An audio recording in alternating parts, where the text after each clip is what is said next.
You are watching the Pan-African Daily TV with Dr. Susan Tata. The Africa we want: unity, consciousness, our culture, our spirituality, our history. One Africa for Africans worldwide. Motherland's calling its diaspora home. Join my voice. Join my team. Join my campaign. Campaign 21 hashtag 1 million subscribers on the Pan-African Daily TV YouTube. Be a volunteer. Apply now. Be the new Africa.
Wonderful, wonderful, wonderful, wonderful. As you can see, happy birthday, Professor James Small. That's the opening. That's the opening, my king. We thank you so very much. I want to thank all of you that are joining, all of you that have respected our invitation to celebrate Professor James Small here today. We want to thank you so very much for joining. We have our special celebrant who is going to actually, yes, be the coordinator and the ones that will pepper the celebration today in the person of His Royal Highness, Imperial Majesty King Maponga Joshua Marara III. Yes, the third is in the place. And today is how we celebrate, how we uplift each other, in a typical Afrocentric way. So that's why we have King Maponga here. King Maponga, what are you looking forward? How do you want to design? What is the new format? How you think Africans should begin to celebrate, each other, why they are alive, their legends, like how is the new way of celebration? Everything is new now, and today is the day, we call it the Professor James Small Day, October 22nd, 2024. Now, over to you. You're the one that is celebrating, that is pioneering the celebrant. Thank you very much. Good evening and greetings to all your listeners around the world. They say in my tribe, when you get old, you get young again. You start up your life on four legs, uh, and you end up your life again on four legs. And I think the older you become, sometimes the more playful you become. So I would love to hear the history of Professor James Small, things that many people don't know about him, a bit of his background, place of birth, a bit of fond childhood memories about his parents, his grandparents, places that he grew, and possibly what are the things that actually shaped up his passion for African and Kemetic knowledge systems. So I know if you want to know most of the stuff about him, you go to a library, you can go to his videos. He has done more than 30, 40 years of work. You can find lots of work there. But since we are privileged to celebrate him in person, I think it would be nice also to find out basic information, where he was born, how many siblings does he have, where were they staying when they were young, what were some of the fond primary school, kindergarten lessons, high school teachers, and possibly what are the junctions in his life that led him to take the journey that he has taken as one of the strong stalwarts of African knowledge systems. I thank you. Thank you very much. I think that's what the audience is expecting to hear here today, like celebrating the life of what I call an historic icon and a legend of all time. It is just hearing, his journey, his life, like King Maponga is saying. I think that's what we want to share when you celebrate yourself. Like literally, like Professor James is celebrating himself. And in those days in ancient Africa, this is how we celebrated life. There was no particular day, the day you were born or stuff like that. The way we celebrated is that we all sat down by the elders and they would tell us stories of the past, how great their ancestors were, the wars that they fought and they challenged and they won, and how the warrior spirit in them, how it got into them. I think that's what we're looking forward tonight, isn't it? I think that's correct. That's correct. And in all honesty, sharing a life is not. We're not doing an obituary here, or are we reading an epitaph of this is what he did, this is what he used to do. The man is still alive, so Yes. I think it would be nice for us to sit down again in his old age to share with young people the undaunting journey that he pursued to where he is. And I think under the African skies, storytelling and fireplaces were an integral part of African childhood. And it will be a privilege for us to sit around and hear, even in his academic pursuits and his study of the Kemetic knowledge systems, it would be nice to hear him also tell us some of the old stories that he found, which could have been duplicated in many of our folklore stories down in the south. For example, stories of creation, as we find them in the Egyptian myths, and how those stories actually have permeated to shape the narratives of the African children. I mean, from my own space, I remember my grandmother telling us about, the old witch with the tooth, the big snake that flies in the sky, that is carrying lots of water in her wings, and transforming herself into many other things, and the spirit that always resided in the midst of battles, problems, diseases, and that I think forms for me a very critical part of our African spirituality. It will be a great joy, a great honor indeed to sit around and listen to him share with us.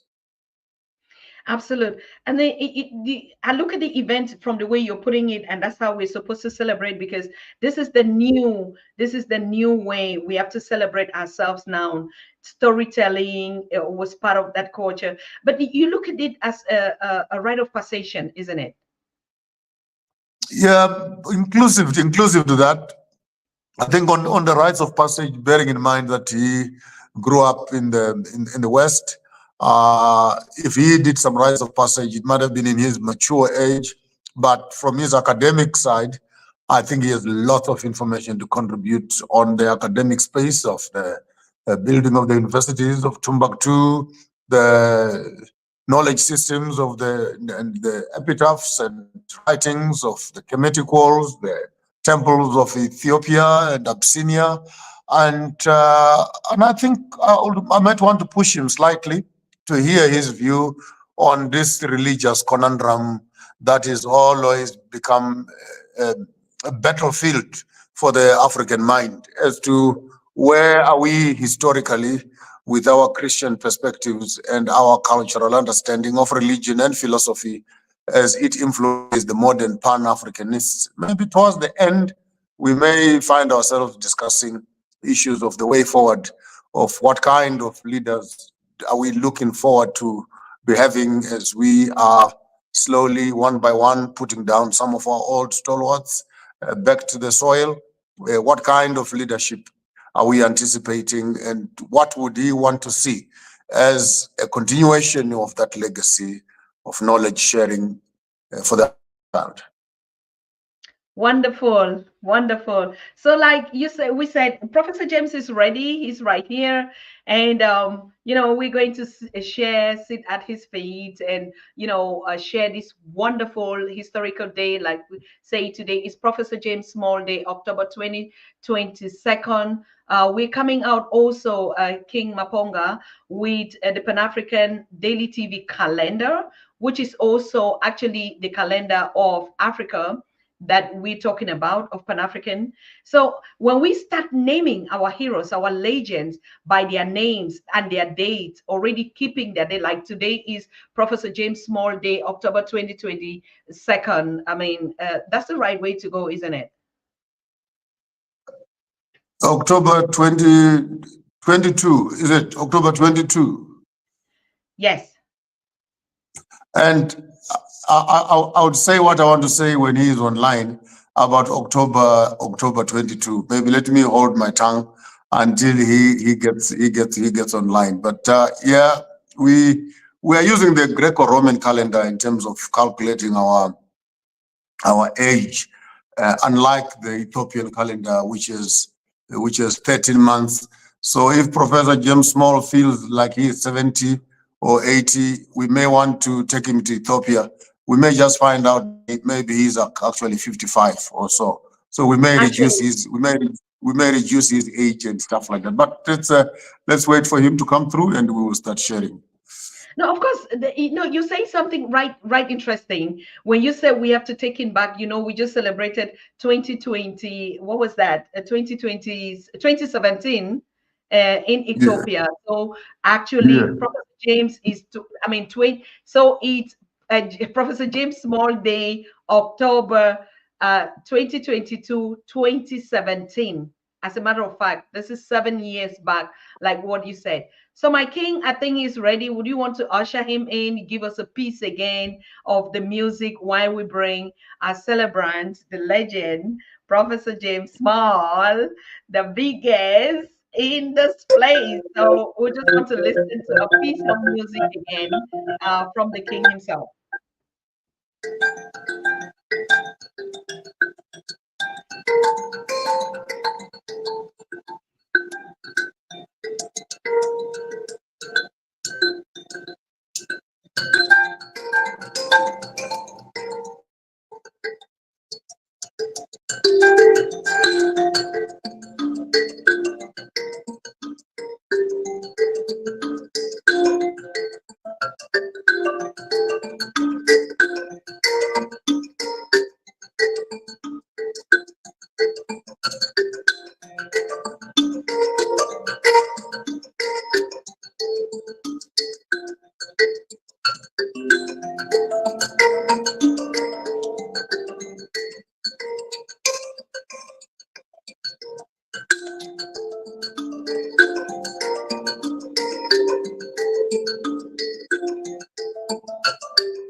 Ooh, happy birthday, happy birthday, happy So 2017. your The point. man that is just 72 years old. Happy birthday, Professor James Small.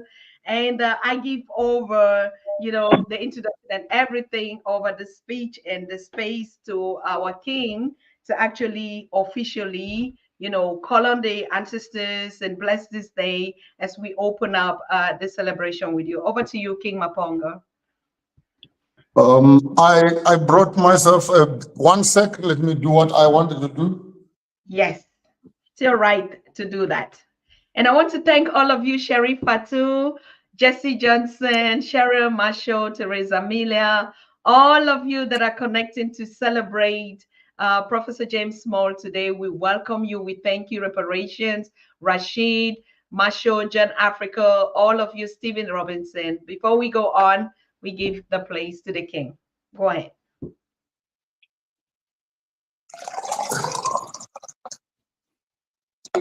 We are far from each other, but something keeps us close to each other, and that is the blessing of water, which flows in all our veins, communicates with all of us. And as we drink, as we wash, as it rains, as we eat, we constantly remember the great womb from whence all of us have come. And I would like to drink to that. I'm far from my door. I would have loved to pour some of that onto the grounds and thank the universe at large and the blessing that we have received through the life of Professor James Small. And I would want, on behalf of Farmers of Thought and the Africans on the continent and beyond and in diaspora, to all the people that have always believed in you, to the nation that has stood with you to support you, to your students, to the beautiful parents that brought you into existence, the schools and the mentors that set to spend time to sharpen your swords. And here we are as the beneficiaries of a long process of growth and maturity. And we want to thank you for your life. We want to thank you for your time. We want to thank you for your efforts. And above all, we want to thank the Almighty God and universe and our ancestors who have made it possible that in this timeline we could be meeting, talking, sharing, and Ashe. Ashe. Bayere.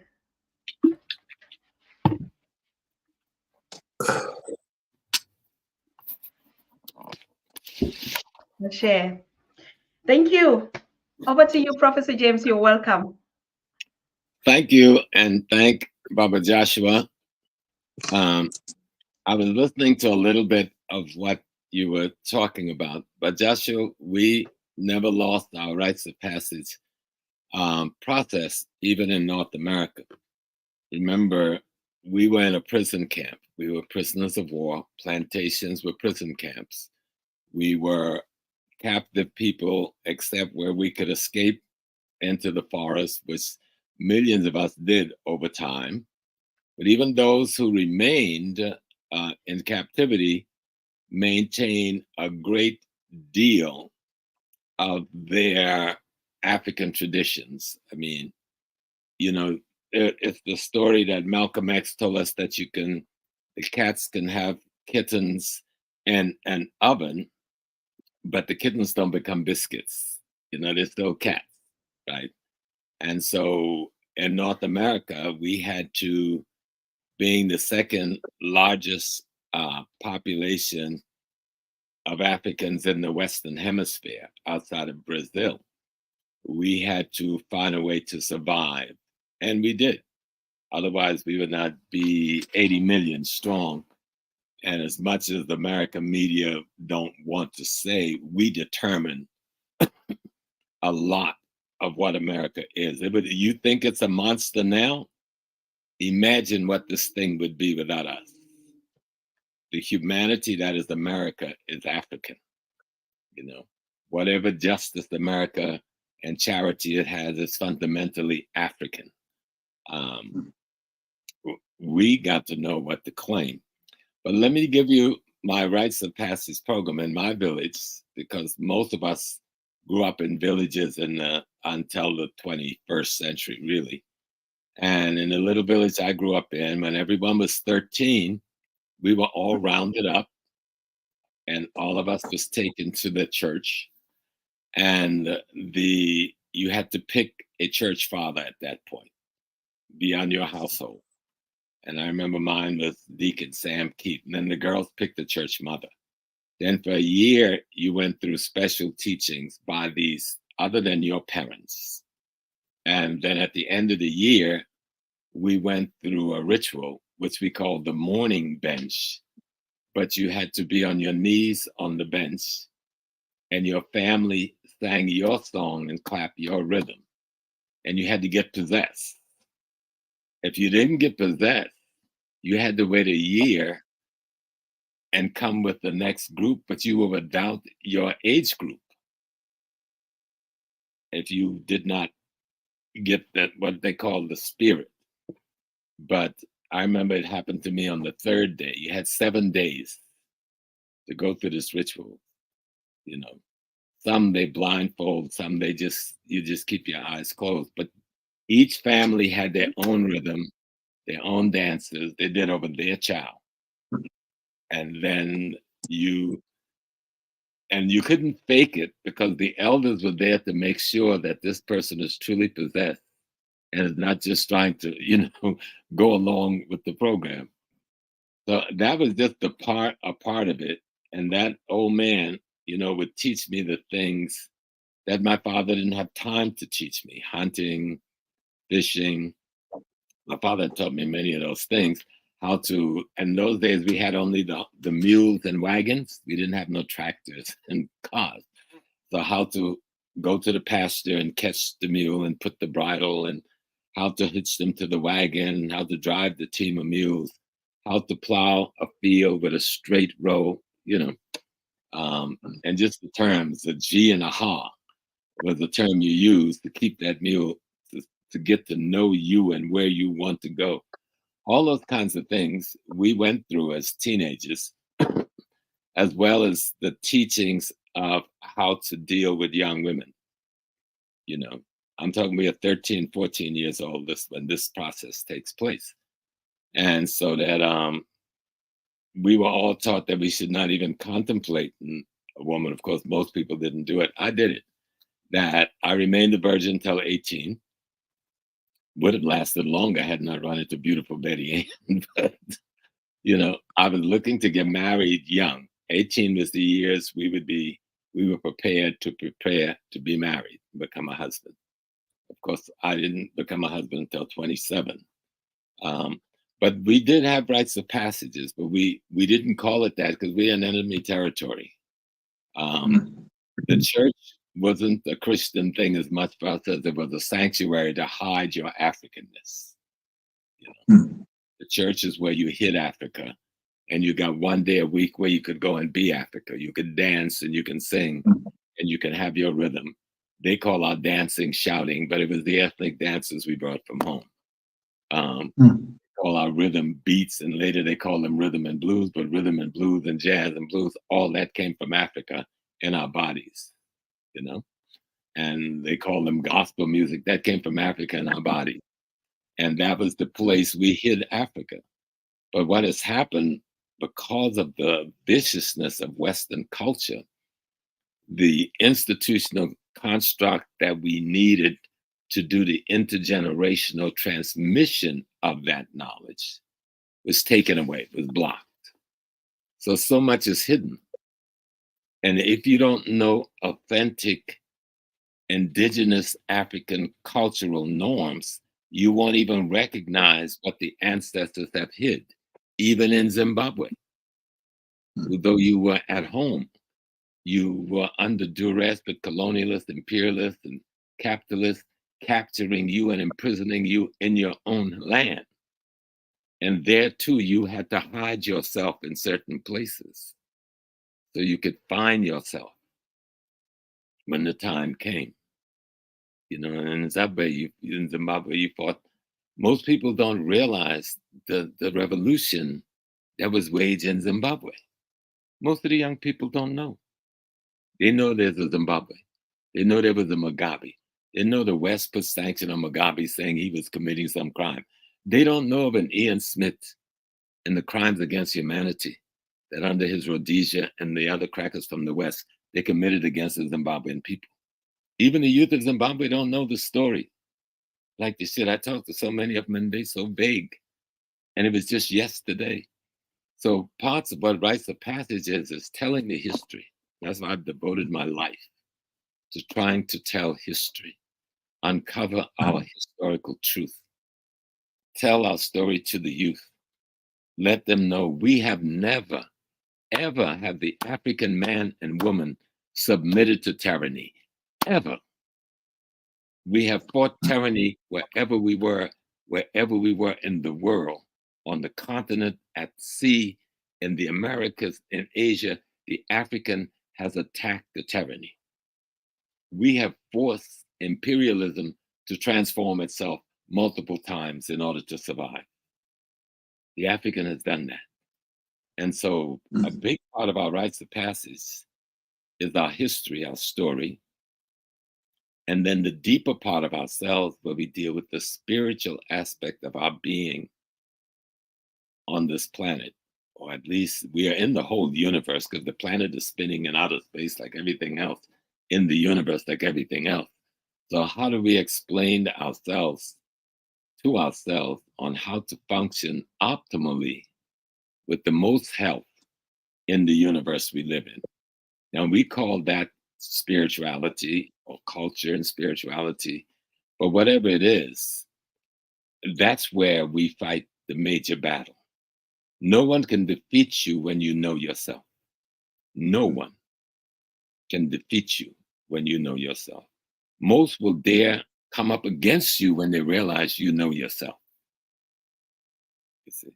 But you have to know that there is a you that you need to know that you don't know, meaning our youth. And that's where we come in as the elders, to tell the ancestors' story, to tell the story. The universe itself is our primary ancestor. Let's make that clear. The universe itself, the totality of everything that exists, is our primary ancestor. That is the thing that gave birth to us, the human African. And so we tell that story. We explain that science. We call our science spirituality. Actually, the white man has stolen a great piece of our spirituality and he calls it science. But what he calls science is really the aspect of African spirituality that he has been able to capture and use. And then he have us reject it, thinking it is an alien thing, when it's really a very intrinsic part of our being, that must be relearned by us again.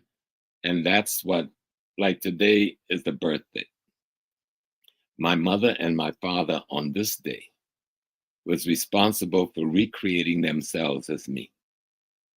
On this day, my mother and my father recreated themselves as me. as they had been recreated of their grandparents. And when we go back, we had been recreated of the universe itself. We are the universe, made up of all the light and minerals and elements that makes up all the rest of the universe. But culture is learning how to manage that appropriately, you know. And so we use music, we use dance, we use colors, we use dress, we use herbs, we use body cleansing. There's multiple things you must do to be culturally intact. And one of the biggest part of being culturally intact is to stay healthy, physiologically healthy, to know how to cleanse yourself, to know what herbs to put in your body, to know what food to take in your body, to know what exercises to do. Dancing is a beautiful thing, but dancing is also an exercise motif, you know, as well as a beautiful rhythmic performance. Music informs the consciousness. Music isn't just something you dance to and move to. It informs every cell in your body, because the music comes from somewhere, and all of it comes from inside someone and from the universe in which we stand, absorbing the vibrations and the energy, because we're all this one thing. We're one organism. Even though we look like multiple organisms, we're really one organism. Our culture, African culture, explains this. When we go back into our ancient culture, it explains this. Rites of passage is the process by which we go through learning the next level. The woman announcement of birth is a rites of passage process. Everybody in the village, everybody in the family, once that announcement of pregnancy comes, begin to make arrangements. And she goes through different pieces. When the birth comes, that's another level of rites of passage. When it's time to introduce the child to the community, once the elders and the spiritual leaders have figured out which spirit have come back to earth, then we introduce the spirit, which is an old spirit anew. That's a rite of passage, the outdooring. And there's multiple as you go into teenageship, as we go into adolescence, we go into young adult, we go into young elder, and then we go into eldership, and then the final on this earth is our death rites of passage, our funeral rites of passage. So all of those pieces are in a greater cultural bowl that has gotten disrupted by colonialism, imperialism, invasions, and thieves and murderers that have come into our land. But it's the job of those of us who've been given enough light to tell those who are looking for the light. And even those who are not looking, we must come into the darkness where you are and bring the light. And the light is really the truth of our ancestors' reality, who and what they really are. And to let you know that the ancestors are not some dead people from yesterday, but we indeed are the ancestors, articulating now. They don't go anywhere when they become us. So for my birthday, my mom, who's right behind me, I've already blessed her with libations this morning, and my dad, I blessed him with libations, and my grandparents, I blessed them with libations. Yesterday, I was in South Carolina, near the village where I was born and I grew up on Pawleys Island with my greater family. That's where most of my family lived, because my younger sister was 75 years old on that day. So we came to celebrate her. And then I came home last night so I could be with my wife and my children in this place. And even though I told them don't celebrate, I woke up this morning to the smell of collard greens and yams and turkey wings. And I know that lady was downstairs cooking. And when I got up to make sure I didn't argue, she said, "Give me a hug." So life is about perpetuating the totality of being. We are indeed the divine having the human experience. Or we are indeed an aspect of the divine essence having the human experience. Ancestors knew that, you know, and they knew there were infections that could get into our bodies, just like the European Western Asian infection that has gotten into our society. the same way we would approach dealing with an infection in our body, we must be just as diligent about dealing with the infection in our societies. Okay. And so, I am just trying to be an African. Simple as that. I'm just trying to be. And to be is to love my ancestors and to know that I am them going forward. And to make sure the ones I give birth to are informed who they are and what their responsibilities are now in creating the next generation of ancestors going forward. I hope that makes sense to everybody. That's the simplest way to see it. We will get up.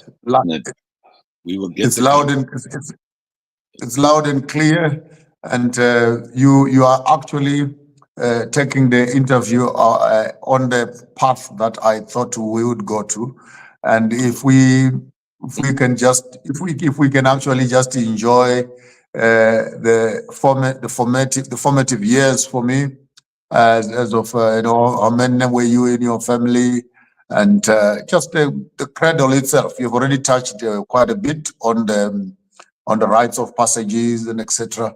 But what would be some of the fondest memories that you have around the family circle at the moment of your birth? Maybe give us a quick introduction as to mom and dad, grandpa, and how many are you? How many brothers? How many sisters? How many are still standing?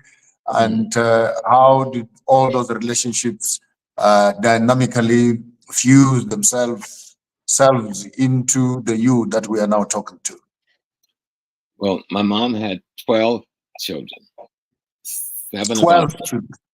12. And 7 of us are still here. I'm the 7th child of that group of 12. We grew up in an African village in South Carolina, in the forest near the river. The river was on one side of us, and the ocean was a mile on the other side of us. It was a peninsula. So much of our life, we were fishermen as well as hunters, farmers. So I grew up on a farm where we fished. We used the same nets you use in Africa. We even sew it with the same needles that we brought over hidden in our clothing. And I remember when I first went to West Africa, I realized I couldn't tell the difference between those villages and the villages I grew up in. We carried the same things on our head the same way. You touch one, you touch all. You want to see some trouble? Even today, touch one member of that family, and there's an army coming from everywhere. There was an incident. I was with my big brother who came to South Carolina to celebrate our youngest sister's 75th birthday. And we were reminded of an incident in 1957. The Ku Klux Klan, which was an American white terrorist organization, attacked the Black community on Myrtle Beach, South Carolina, not far from our home, 35 miles away. My elder brother ran all the way home with one foot of shoes through the forest to tell the family this attack had taken place. Every man in the village grabbed a shotgun, a rifle, the car, whatever, and they raced towards this place. On that day, 5 members of the Ku Klux Klan was laid dead in Myrtle Beach. They don't like talking about it. One of them was the mayor of one of the small towns. They outlawed the Klan below the mountains, they call it Piedmont, after that incident, because my family wiped out the leadership. My other brothers who were still up there fighting when the rest of the family got there, they all made it home safely. They only managed to kill one of us. And it was a brother that owned the Whispering Pines. And they were upset because whites would come and we would allow them to dance with us and be with us. And they did not like that. So they came to attack this place because the Blacks and the whites would socialize together. Because they're crazy people. They're crazy. And that's one incident I remember, because I was a youngster at the time, but I remember that. And the big thing for me was you know, all of the holidays when all of the families came from everywhere and come to our house because my papa was one of the leaders of the communities. I guess the day if we were in Africa, he would have been called the Nana. He would have been called the king of his village. So whenever there was a festival and they would barbecue pigs, there were 3 or 4 pits in the ground, and they would have these pigs all night roasting and turning them. Sometimes they would barbecue a whole cow all night, all day. And the kids, we'd be around because if we could just get a tiny piece of the skin, you know, that they would break off and give to us as the cooking is going on. That was the greatest joy in the world, that you can get a piece of the skin of the cow. And we would help bring the wood to make new coals. They'd burn the wood in the pit, then we'd shovel the coals and put it under the meat. Those were wonderful, wonderful times. And my grandmother was the priestess. They say root woman down there. And she would take us to the forest to get the medicine. So we could spend a whole day, you know, with the different bags, getting the vines, getting the roots for different medicine that she would use. She was the powerful force around us. They call him Miss Pigeon because she was such an extraordinary dancer. But I grew up with those people, and we didn't know, even the people in the village who was not blood relations, we didn't know we weren't blood relations. Everybody, we used the word ka. If you were ka, some long there's a cousin or cuz, but we would say ka baby, ka ana. That means your family. You're not blood, but your family. And there was no distinction, you know? And any adult in that village had the same authority as your mother and father over you. Mhm. And you had to submit to that authority. You know, you ate at whatever home you were at whatever time of day you were found there at that place. If it's too late, you didn't go home. You sleep where you were. That was the norm of growing up. And when you go home and those memories come back to you and you think, wow, what a beautiful life we had before we went to the big cities and got lost and confused and all of the other things. And the rites of passage, like I was telling you, where we were rounded up at 13 and we went on that week-long period where you had to get possessed. When that period was over, we wore all white and they marched us through the community in our white gowns. And then they would march us to the river. And then we would go in the water. And your family would await you as you come out of the water. And there was feast and all the foods, the watermelons, the pit, you just name it. Any kind of food you thought was there. And it just was so normal. You didn't even know it was the African thing to do until you got older and you look back and goes, oh my God, we really never left Africa. We were just not allowed to acknowledge that we were African. But in our behavior, we did. And our actions, we did. So those are the kinds of things that I go back to. And I went to visit a cousin yesterday. She was 91 years old, Henrietta. And her sons came in and said, oh, I remember you from school, but I didn't know you were my family. And we came in the house and see y'all sitting all up in there with mama, and mama was hugging and kissing you. And y'all are family? I go, yeah, we were family back then too. But as kids going away from the country, from the village to the big high school in town, a lot of people didn't know, didn't realize until we became adults that these are all my inner family. This is my blood circle, you know. And the villages we grew up in, they're still there. I just left them. Nobody lives in those villages but our family. Marysville, the street around it is called the Smalls Loop and Green Avenue because of the Green, the Smalls, the Alstons. Those are the 3 major clans.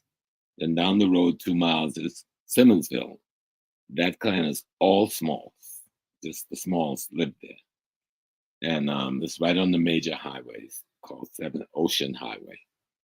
So you grow up in an African world, but in America, you don't know you're in an African world.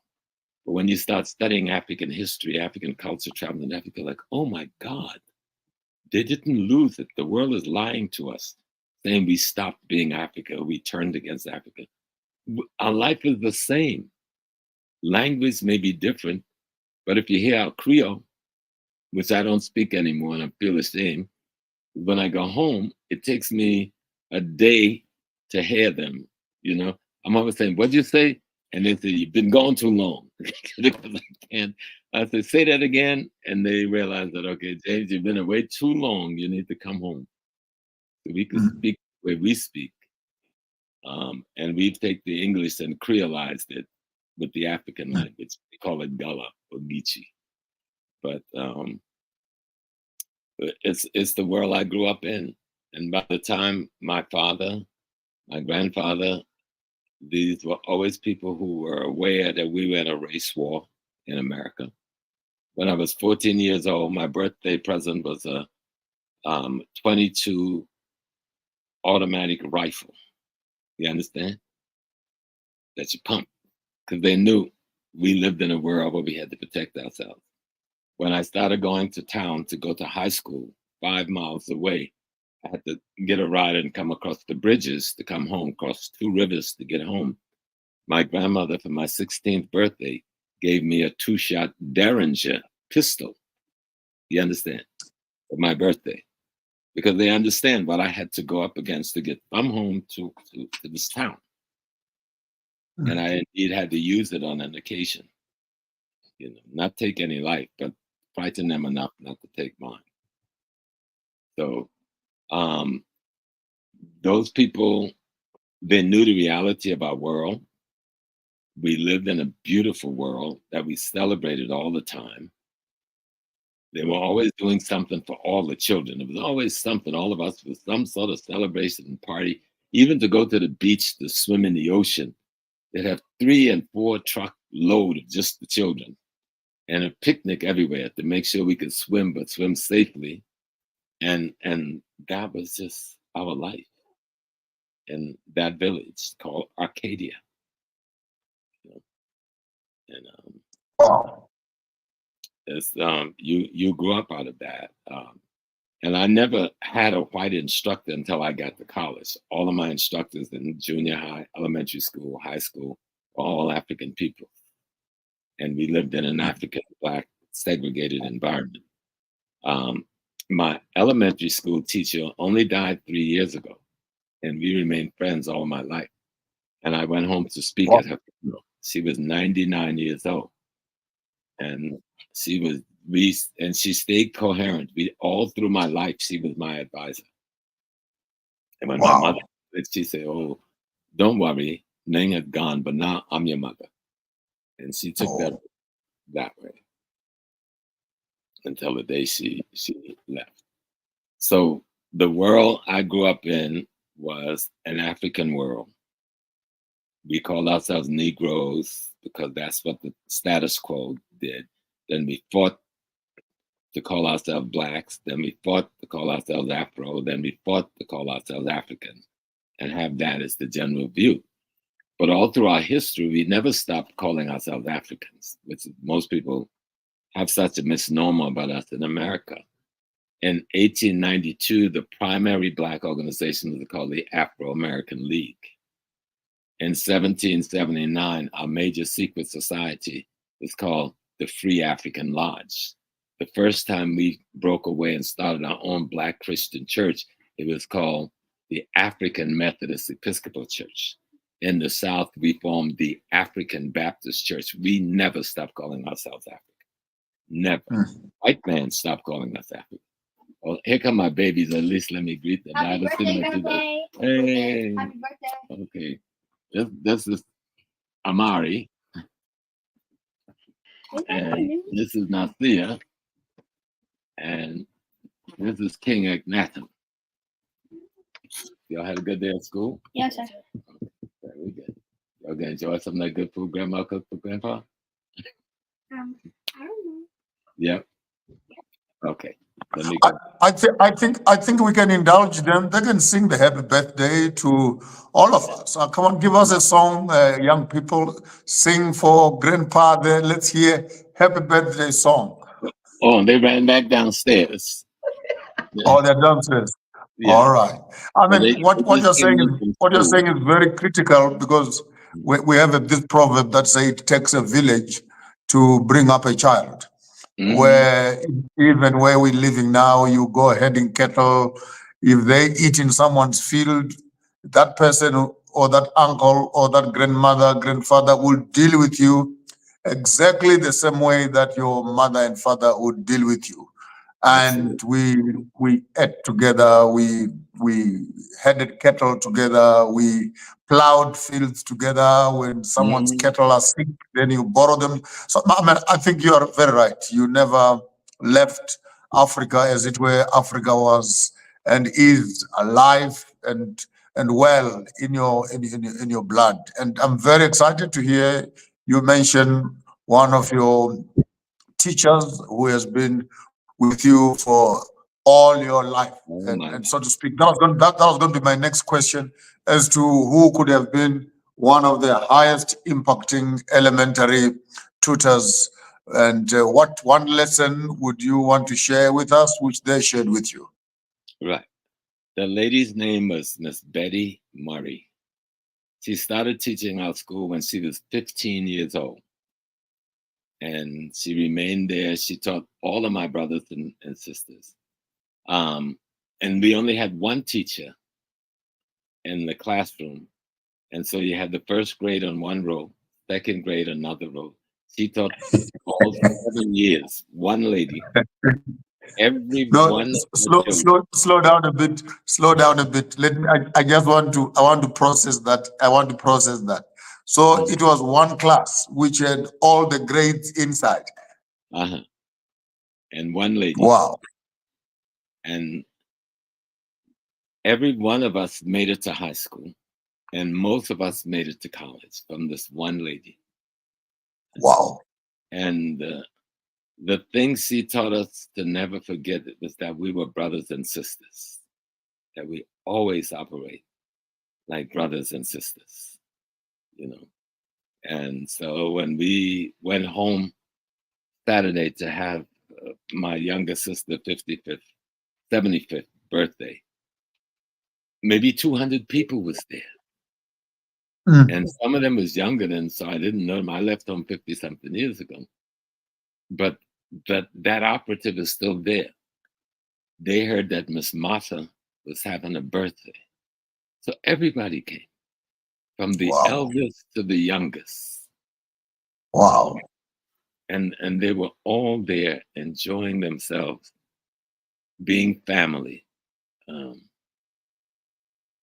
And that's what made you feel safe. And what Miss Betty taught us is just how to remain family, how to love our race, right? We always open our class every morning singing the Black National Anthem every morning. Mm.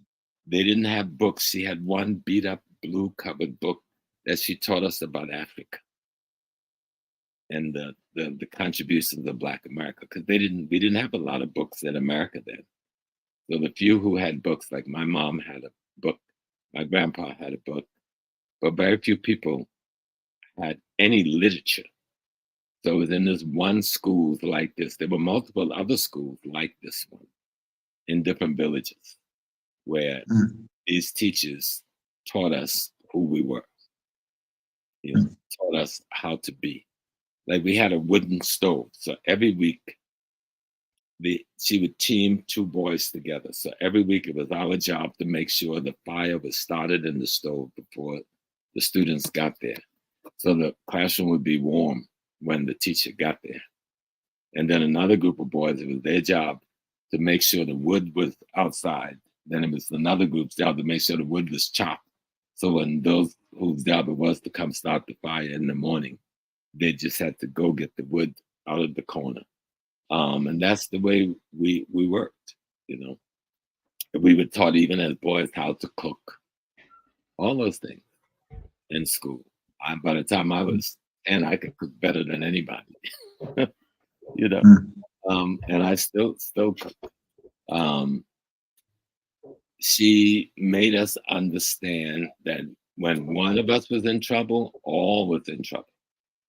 So everybody knew when the brothers and sisters came from that village called Acadia, don't touch one. Because you got 100 going to come running from everywhere. You touch one from that village, you've touched everybody from that village. And so that's how we. Over to you, Dr. Susan. Over to you, Dr. Susan. I can see you smiling and giggling in the background there. Let me throw the ropes to you also while I'm preparing my next question for the prof here. Thank you. Thank you very much for giving me the opportunity. Thank you. Thank you for hosting this celebration, Maponga Joshua. We're very happy. We appreciate you. And actually, we've been learning. I just want to go back to the community that is celebrating Prof here and some of the very important questions and reflections that I think are coming back from what Prof is saying. Like Cheryl is here saying, we don't hold this today. It's the past. We can go back to this system as we're recording that we're beginning to learn. I also saw in the community here, I think that was really, really before, somebody said, is it possible for us to develop a curriculum on these same values and begin to share it amongst our children or in our communities from really, from really the youth? And I saw Elder Marvin Gaye asked a question here. I think that was actually directly to Prof when he said, would I be far-fetched to assume that the bar mitzvah, as we know it, was learned from an African culture of rites of passage? Then bar mitzvah, all of that comes right out of ancient Black Egypt. This is simply our rites of passage that the Asiatic European borrowed from the Blacks who were there. Bar mitzvah, they put a fancy word on it. It's rites of passage, right? And one of the things that we never ever want to forget, it was respecting the elder. That was the big thing. You want to get almost killed, get a whipping from the neighbor, a whipping from the neighbor, and a whipping from your father when he got home, you disrespected elder. You did not disrespect elder under any circumstance. You can even have an elder in the village who drink, but you bet not disrespect that elder. You pick, if he got drunk, you pick him and help him get home. And you judge them with no negative. And I remember this one man, all week long, he worked hard, but on Fridays, he always drank. But our job was to make sure our younger men, he got home safely to that porch. No disrespect, And so I think that was the feedback from my side, from the community here. Over to you, King Maponga. Everybody is actually like celebrating this historic moment of Professor, our brother, our teacher, our mentor, our legend, our icon of all times. And please, if you look at the title, I just put Professor James Small Day, October 2022, 2017. So I think that will be the next series of what you already anticipated, my king, about what the calendars that we're using. So if we will guess how old Professor James is today, I think it's 7 years younger. Over to you, Professor. Over to you, Dr. King Maponga. That's very exciting. That's very exciting. I mean, we have the whole library at our disposal. I would not be the right person to educate him on the writings of Timbuktu, the Ethiopian calendars, the Chinese calendars, solar calendars. Maybe it can only be fair to all of us if you can tell us, how old are you, Professor? How old are you? Well, it depends again on which calendar we're using to measure, but in this Western corruption of our calendar, you remember the Gregorian and the calendar of the Romans, and then the Western Europeans took it from us. They weren't smart enough to create a calendar. They made adjustments to our calendar, and then they call it their calendar. But it was adjustments they made to the ancient calendar. I would be younger by almost any African standard than what their years of 79 depicts. But my age, I determine it based on how healthy I am. But I am the ancestors. They created a new body for themselves, and they gave that new body the information they had. And then I had to seek more information to expand. So I hope to them that I have expanded them to an even greater being. So my age is determined by how much work I can get done before I have dissipated this organism, because I have 8 children of my own. They have produced 23 more versions of me. Those 23 will produce more versions of themselves as me. So I'm eternal, as I'm a part of the eternal ancestors that went before. And some people ask this question sometime when I teach on the ancestors. Well, if you are the ancestors, who are your brothers and sisters? Each one of us is an expression of an aspect of the essence of that ancestor. We don't all carry the totality of their being. We all carry aspects of our ancestors, some of us more than others, depending on the job we've got to do here. That determines the tools they're going to give to us.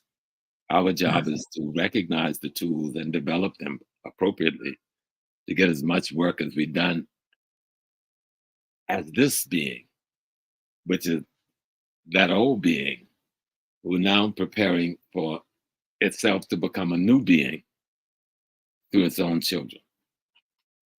The thing, if we really understood African culture well, when the thing you call God decided to be human, it became of itself an African woman. And then the rest of us. That's not complicated. There's no disproving that in no scientific realm or no culture in the world. That when what you call God or Oludumare or Yahweh or whatever, when it decided to be human, it was an African woman. And that's that. The rest of us, we are her going forward. And that's that. She has expanded herself as the world. That's that. Why the European, the most deficient of her expression, does not have the capacity to carry her spiritual totality.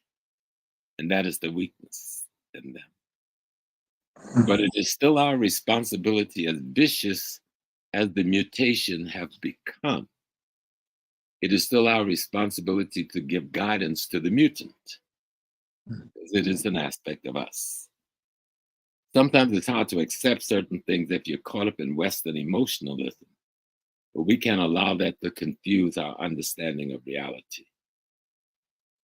We are the African, we are the divine, having the human experience. Wow, that's such a beautiful summary of, and that will actually be leading me to the next question. But I love the concept of when God decided to become human, he became African, and it cannot be more complicated than that. I mean, the history of Buddhism, Shiitism, Zoroastrianism, Islam, Judaism, name it. All of them cannot exist away from the African connection. No. And that will lead me now to the next small little question. In line of you now getting into the tertiary institutions and the Christianization of education, in comparison or in contrast with the rich African village space that you had grown up in, it would be interesting to hear from you how you managed, adapt to navigate through your initial introduction overtly so to the colonial system and what it demanded from you. How did you compare your knowledge system from where you are coming from, as you are now constantly beginning to interrupt with those who would most likely in some certain times begin to challenge those norms? You can't think like that. You can't talk like that. Things are not like that. We don't do things like that here. I'm just looking at the teenage formative years as you begin to make sense of your knowledge, what you know, and getting into spaces of maybe what you did not fully know. How did you navigate that complexity of two divergent philosophies of life, as it were? One of the oppressor and one which was more indigenous. Well, like I said, I grew up in a Black world. No one that taught my ears were white.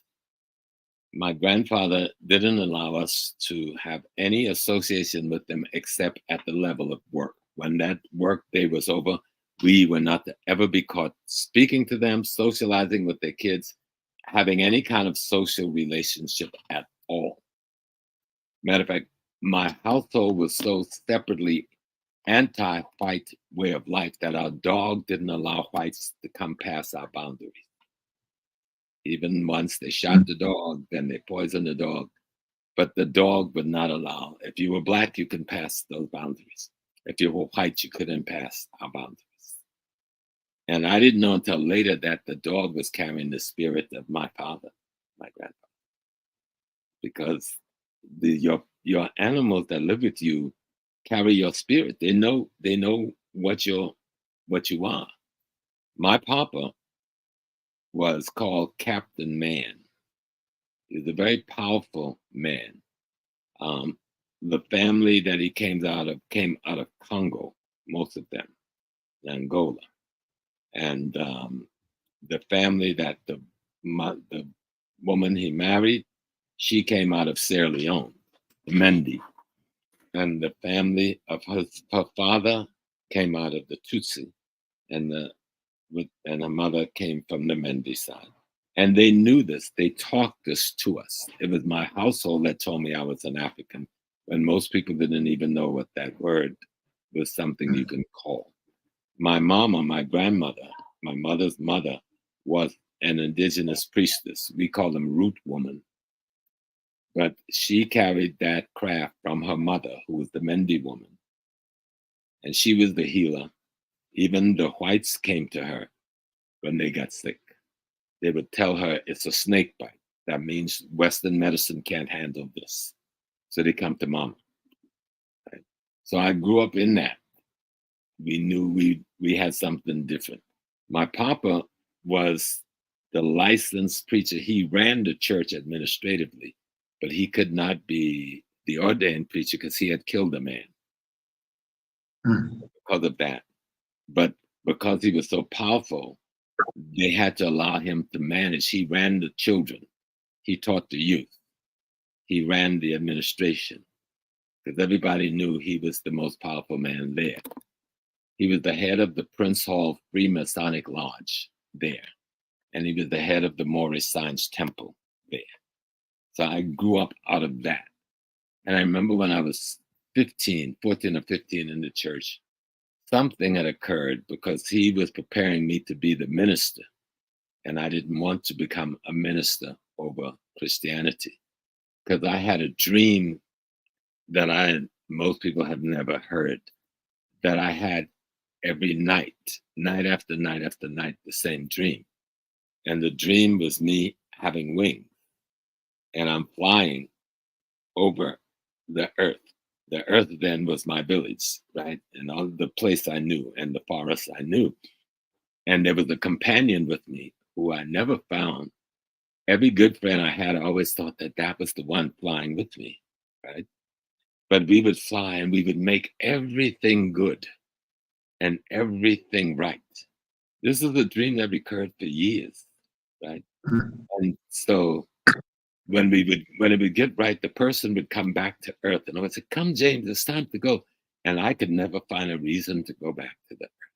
And I would always wake up, never coming back to the earth, as he would always come back. So I would tell my grandfather, about the dream. And one day in church, he had asked me to do something, and I told him I could not do that. And he cried, but he didn't chastise me. I told him I didn't want to be a leader in the church because I didn't feel that. But he knew, because Papa knew, even my grandfather's family was enslaved only for a few years. They came from what you would call the Maroon community, but we didn't call them Maroon there. We call it the Freewood niggers. Whites did not come past those boundaries into our space until the 1960s and 70s. You hear me? Before they were able to cross into those spaces that we call the Freewood. That's where the free blacks who ran away, that's where we lived. We would come out and work for them, but we went back to our woods. They had to pay us. So that's what I come out of. I come out of a Maroon community. The other part of my community were the Africans who came before Columbus. You could see it in my face. Over there, when we were young, we said Indians, but they weren't Indians. They were dark like me. Right? That was my family. So near as we could figure, these are the people who came from Mali earlier, or even earlier than the Malians. And so my papa used to take us to clean the grave. We did that twice a year, but they didn't bury underground. They're buried in these mounds above ground. And we would clean them every year and decorate them in a place called Oak Hill. You know, when you're a child, you don't understand all of the details of these things. You just do them. That's what we did. But that was the part of the family that we call Indian, meaning the ones who were there when we came on the ships. They talk about two ships. The ship that came before the slave ship and the slave ship. That's what the old people talk about. And they still in parts of Mexico and other places talk about the two ships. The ships that came before the slave ships. And that's who create this population that you know as African Americans. But there's so little we know about those who came before, except the practices from the elders that we got. I was blessed and lucky that I could clean their grave. I could go with Papa through those rituals. I could hear the stories. Like at night, my mother, all of us would gather around the living room at my mother's feet. And she would tell the story and the folk tales of Barabbas. Now, Barabbas was to us the same thing that Anansi is to the Akan. Barabbas was the same thing to us that Legba was to the Yoruba. That was our trickster. But our trickster was a rabbit, right? And so they would tell us the story about all of the wisdom of Barabbas, how it gets us out of trouble and gets overcome this thing, and how he used his mind to outmaneuver the white people. But that was our Barabbas. I wouldn't know about Anansi until later. And I go like, Anansi is the same thing as Barabbas, you know, and learn about Legba and Ishu. Ishu and Legba is the same thing as our Barabbas. And so we had all of these things. And a lot of times the weakness came as what I call intergenerational transmission of the wisdom.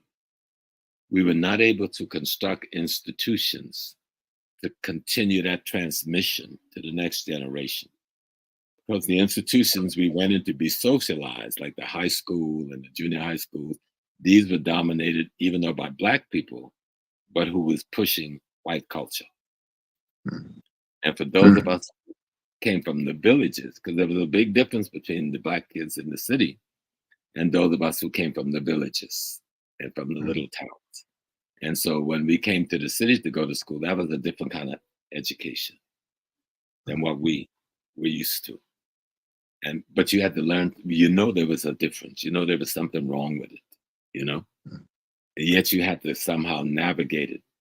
But I walked away from the church as a practicing thing at 17, and my papa didn't object. My mama didn't object, because mama, like I said, was the priestess, and she only went to church because that was the, how do you say, the word you got to use, that was the sanctuary that we were allowed.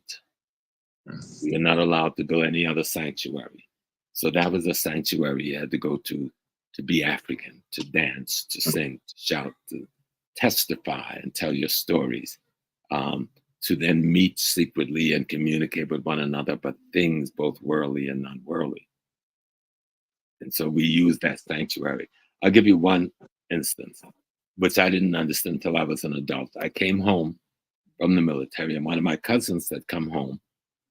And this Sunday, there was a big church, but mama didn't go to church that day. And we were all home in the house. And my cousin came home from the church, and he was very angry. And he said, Mother Pigeon, Reverend Bezalou is all evil. He got a big tree up in the middle of the church, and the people put an envelope on him with money, and he's singing and dancing and going around the tree, and he's picking off the money. He said, that ain't right. And he said, so I walked out the church. The mama said, how old are you? He said, I was 40-something. He said, you ever seen that before? He said, no. He said, you ever wonder why? He said, well, why? Because I never took y'all to church on that day. And so, then he said, well, my Mother Pigeon, why didn't you take us to church? He said, because my pa, meaning her father, who was from Africa, taught her, he had a parable. If you ain't put him there, he ain't gonna come. The man ain't gonna put her money there. And ain't no preacher gonna come and pick him off. Because I ain't putting him there. And he ain't gonna come. And so she told the story about the scarecrow, this man who planted a beautiful field. And the birds would always come and eat everything up. And so the man would make scarecrows, but nothing would hurt. So the man get angry and talk to God. And God said, well, if you ain't put him there, he ain't gonna come. You put the seeds there in the field, the bird's gonna come. So you got to figure a way to deal with it. So if you ain't put your money on that tree, Rev ain't gonna pick your money off of that tree. So she had never taken her children to church. On certain things, we stayed home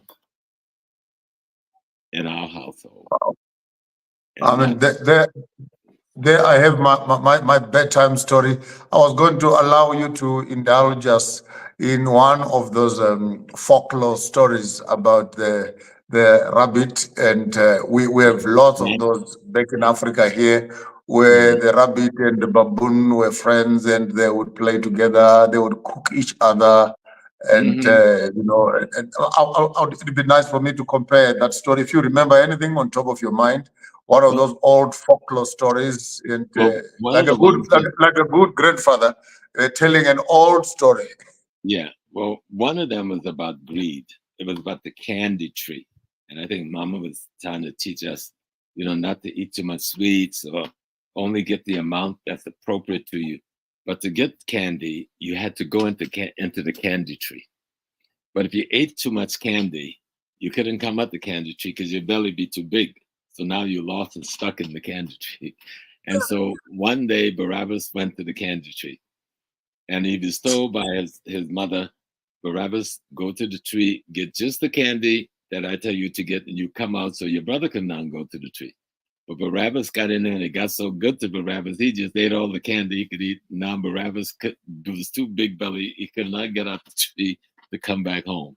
And so I remember being a child, how scared I was that I'm not going to get no more candy than I'm not going to let Barabbas, and I don't want to get stuck in the candy tree, right? And so those are stories. This is what you heard at night when we sat down by their feet on the floor, and they would tell the different stories. And that one I remember, and I would learn later, because even as a child, you don't understand that is the story about greed, and overgoing where you got to go. And so, And while you're saying that, when you look at it now that we are adults, and you look at that simple one paragraph story, mhm, and you then look at the colonial system as to how we have gone to the candy tree, and now many of us, many of our siblings, many of mhm, our academic friends and compatriots are stuck actually on the candy tree. The right. And candy even of back in the insurance, the candy of health, the mhm, candy of materialism. And mhm, even if they want to get out of this candy tree, they are literally stuck because they've eaten far much more than they should their have. belly's too When, big. Yeah. the bellies are, and physically so. Physically so, some people have literally become too big. Obesity has become an issue because of too much eating of this candy kind of a diet. So in these stories, as you rightfully put it, we would find the entertainment in them, we would Hmm. find the lessons in them, in the present environment. But when you look and project into the future of the nationhood, the same illustration would still hold, that be careful, in as much as candies are good, but too much of these things will actually contaminate and restrict your movement. No, absolutely. Absolutely. Can we go play basketball? That's one of the grandkids again. They need permission to go outside. So Uh, they're going to come to me before they go out to play. they want the blessing. They want the blessing to say, can Yeah, we travel and we yeah, travel safely? yeah. Right. Maybe quickly in the next piece, we can move over, maybe just to give us an overview of the journey that then took you right into the African spirituality, Egyptology, Mhm. Kemetic knowledge systems, and maybe highlight for us 1, 2, 3 other stalwart teachers, mentors that you met along the way. And Mhm. please, I think you are free now to run a Yeah, full summary of your career and pinpoint whatever elements would have been stand out in right, your path. right.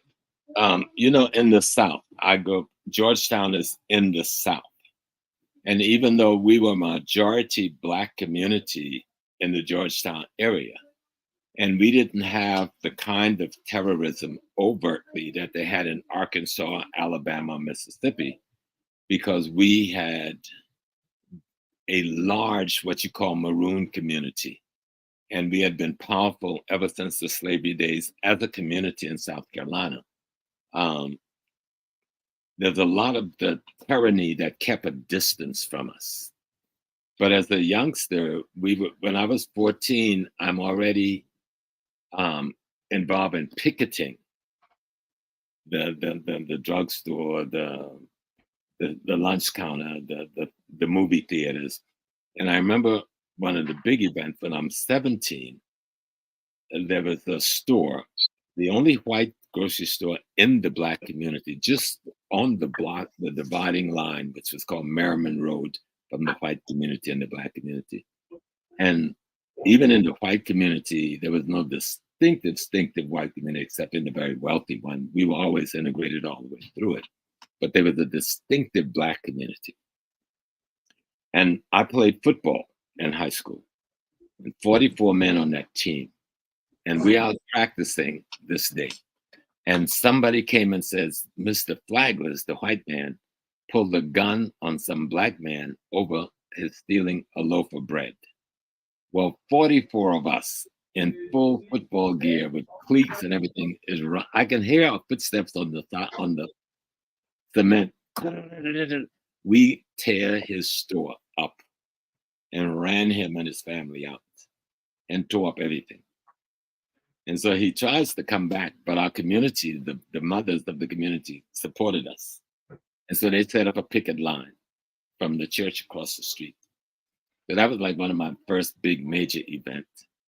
But earlier that summer, I came to New York at 16. I'm 16. I thought it was 16 because I saw a man on the television. Oh, here come my baby. She left me the prettiest birthday card. Say hello. This is my youngest grand. And she left me the prettiest birthday card this morning that she wrote herself. Grandpa loved your birthday card. Her name is Natalia. And this is my big baby. Come on. Happy birthday. All right. And this is my youngest child, youngest daughter. Oh, hi. This is Naja. All right. Thank you, Natalia. Hello. Okay.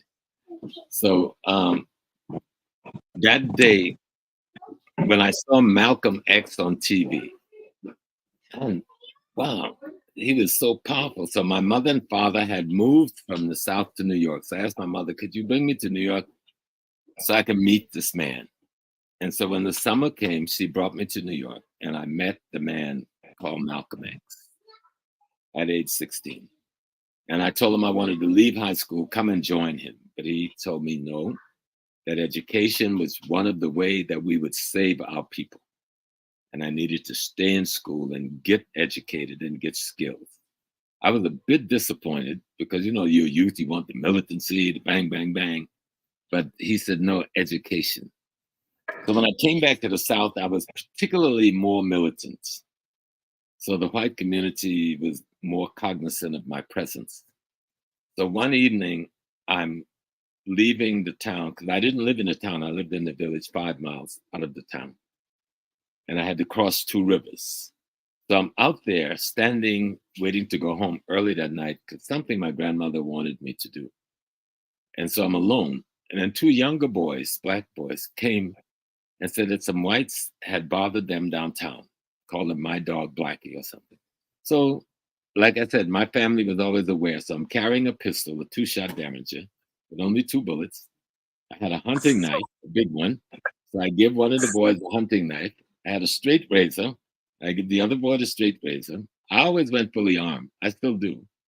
And so I says, you go in that corner. If you get the ride first, you tell the people I'm in trouble, and then I can run and get in the car. If I get a ride first, I'll call you. Well, the 2 boys being immature and scared, even though I stopped to protect them, because the whites came back and attempted to attack us, and they swung a lead pipe out the car window, and I grabbed the pipe before it hit me, and they drove off. So I've got the pipe, and I flung the pipe towards the car, thinking I would at least make a gesture of defiance. But he hits the brake, and the pipe goes through the back window. So all hell breaks loose. So now I got 100 white men chasing me. The 2 boys get a ride. Don't tell the other people I'm in trouble. They leave me by myself. And the only thing, I couldn't get back into the city. So I'm facing crossing 2 rivers where I know they would kill me. Or I would go into the marshland. And this time, you know, one of them hit me in my head with the shovel from the car window. But I told myself I wasn't going down. And I got hit in the back with the beer can, the cans of beer, but I wouldn't go down. And I turned and ran into the marsh. I knew they couldn't come in there with their car. And when I got deep enough in, I tried to find a safe place because I knew the area. And so I got deep into the marshland. I can hear all the cars stop. They're yelling, you know, calling me all of the N words and all of the ugly words. And then one of them fired a shotgun because I know the sound into the air. So I went deeper into the marsh and I fired 1 shot. I knew I only had 2, but they don't know I got 2, right? So I fired 1 shot and that kept them at bay all night. So when the morning came, I saw an opportunity to come up behind the station almost 2 blocks away. But I knew I had to run past their line of vision to get to my coach house, and I figured I would be safe. So I started running and they saw me and they took out about 5 or 10 of them after me, and I'm running. I'm going so fast when I get to my coach house, I can't stop. So just zoom. I run right through his backyard, but I knew my uncle was like a block away. I was heading for my uncle's house, and these white men are behind me. They intended to kill me that night. Right? So I make it to my uncle's house, and I just run into the door, knock the door off the hinge, fell into the living room. But my uncle and them were bootleggers. They sold bootleg liquor, moonshine liquor, and they gambled. So everybody's up and they got their guns. So when I hit the floor, all hell broke loose. And the white boys run right up to the living room door. But when they saw those black men with the rifles, and Uncle and them chased them. Uncle and Hobo chased them. But now I know I can never hitchhike again, because that would be the end of me. You know. So that occasion got embedded in my soul. I mean, they weren't playing with me. These men were trying to kill me. They had no reason. I'd done them no harm. But they didn't care. That's white tyranny in the South. Okay. And so I escaped that night. But I would have many other occasions in life with them. But I was already in the political movement at 14 years old. Now Malcolm X, I got a different consciousness of the movement. So you remember, this is the Vietnam War era. I was in the Naval Reserve. I had joined the Naval Reserves in high school to make extra money to help my grandmother, who was taking care of all of us while our mothers and father was in New York working.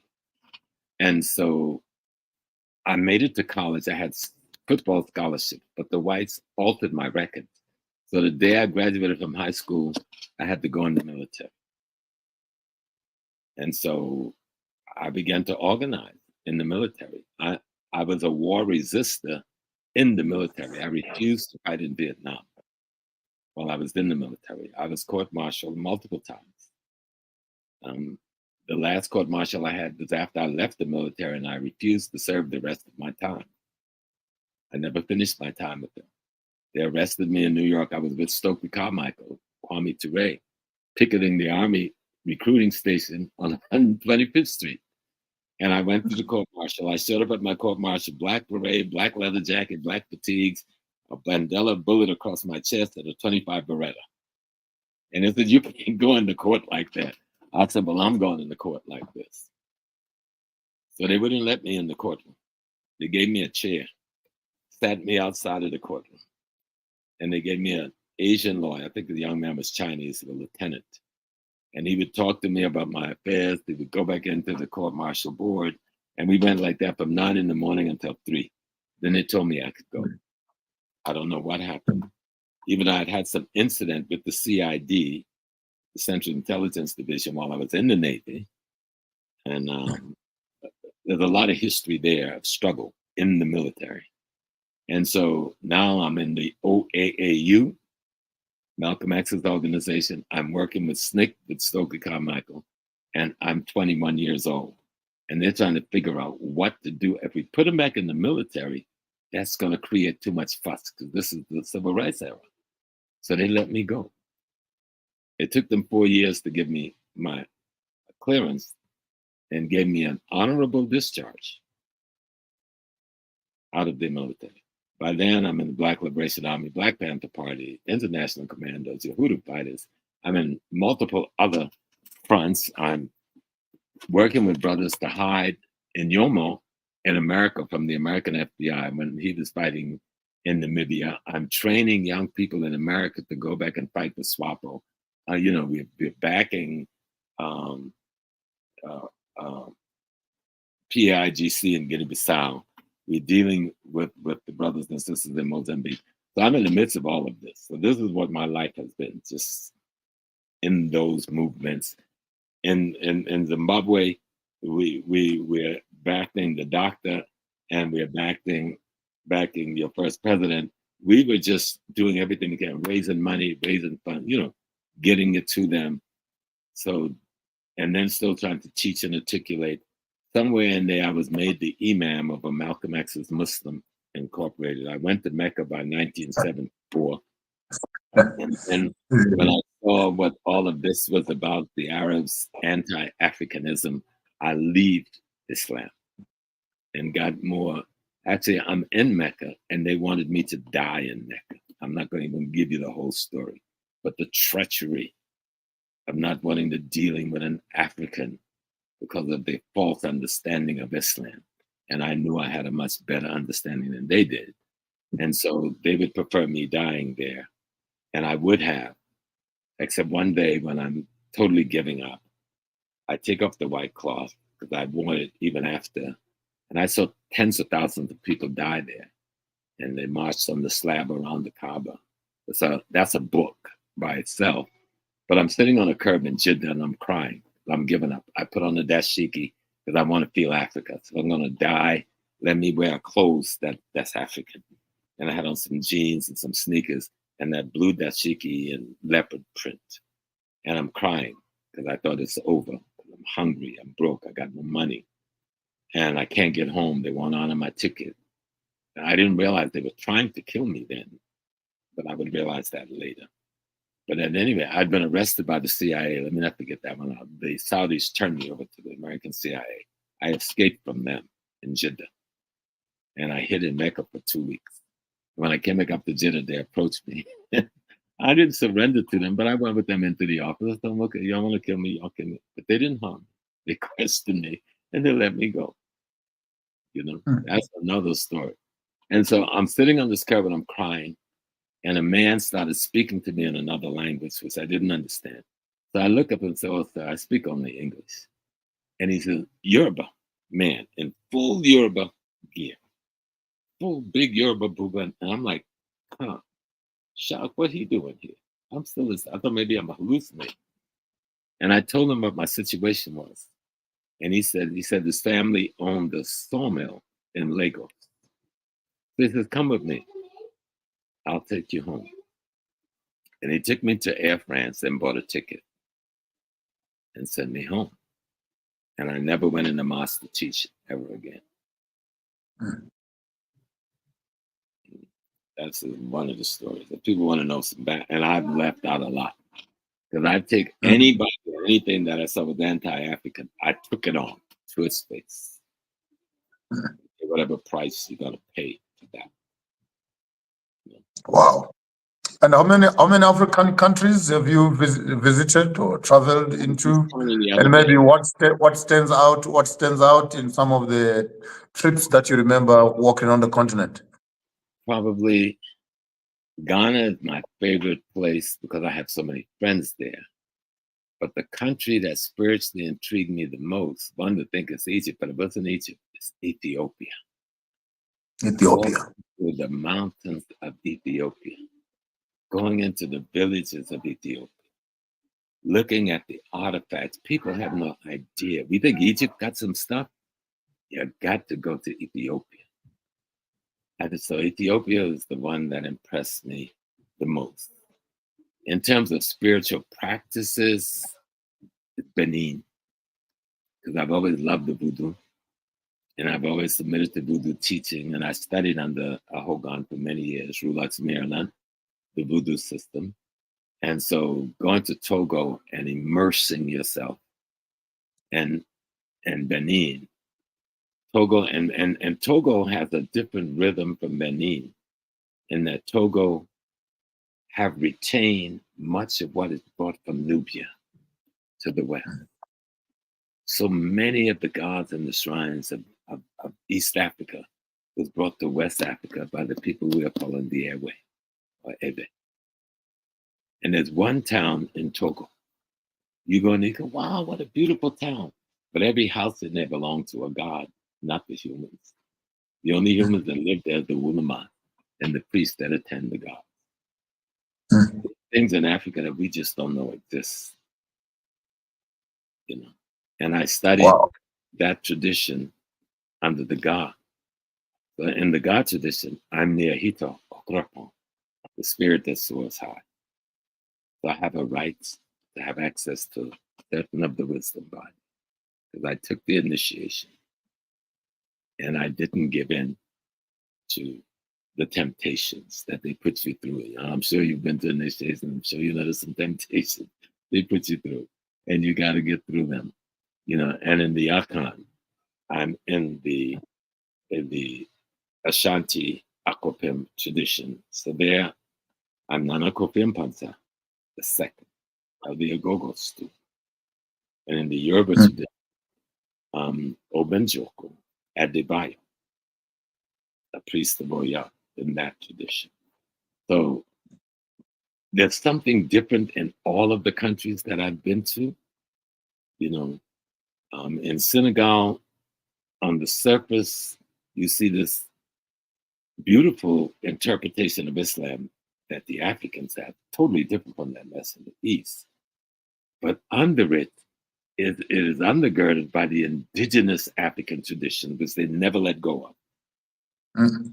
And you watch that magic, and that's the same thing in Mali and Gambia, you know.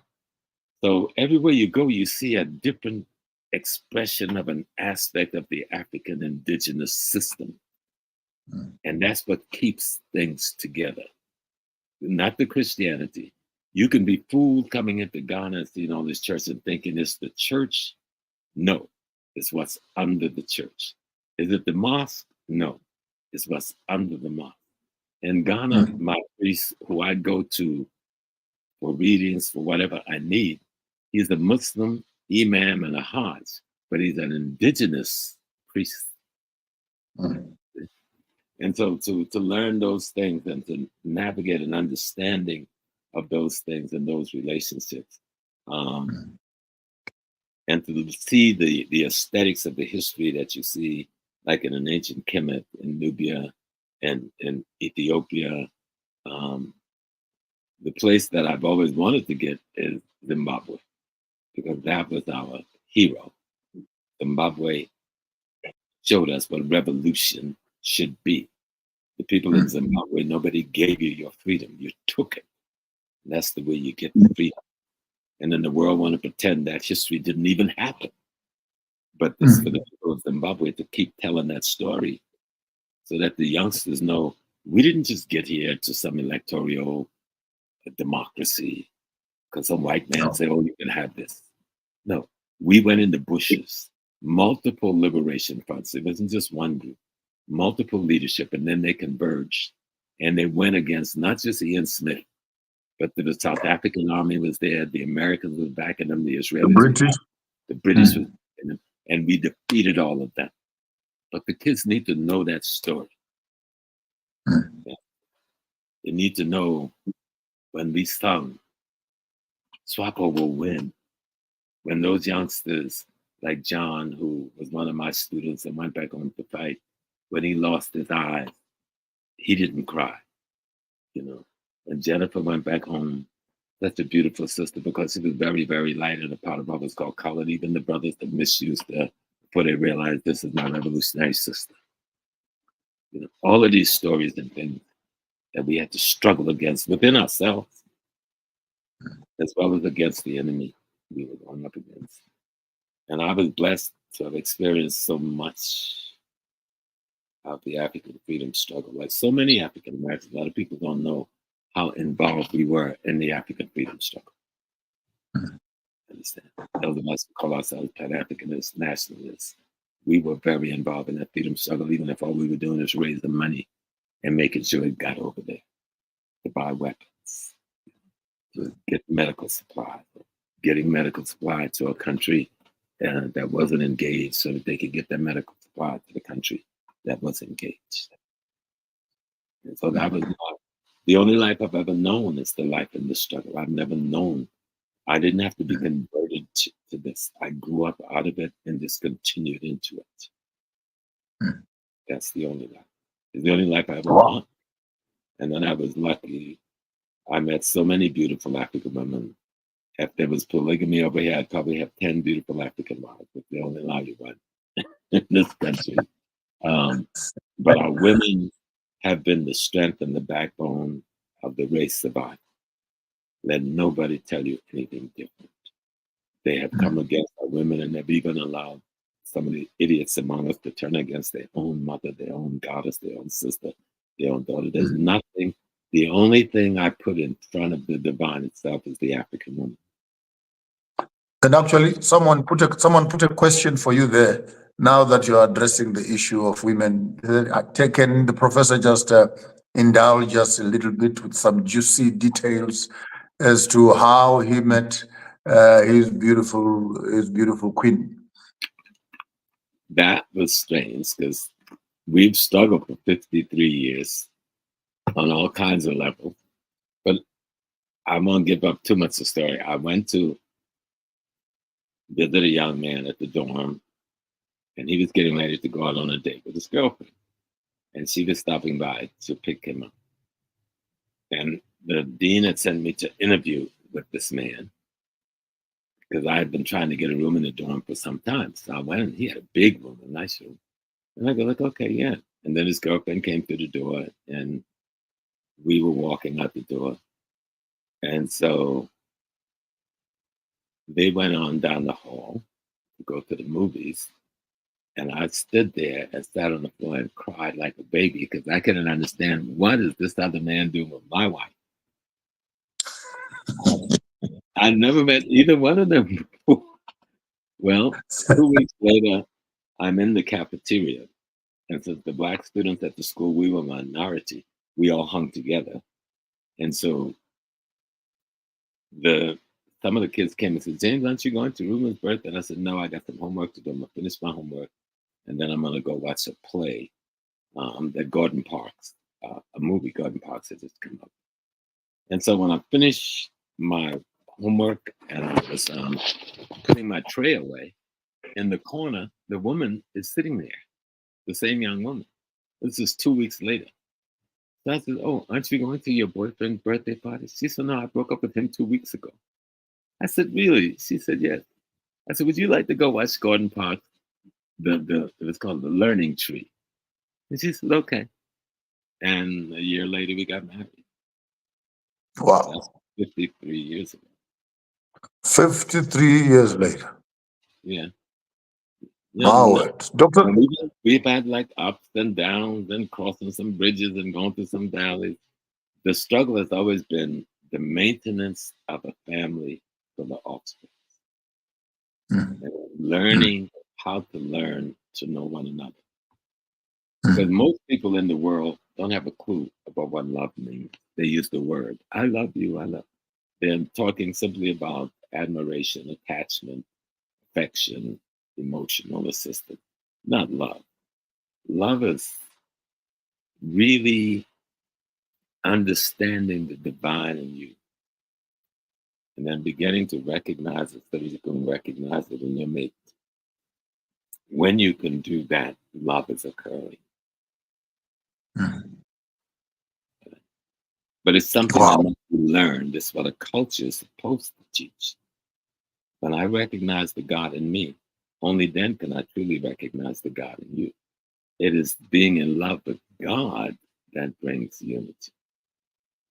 Wow. Really. Wow.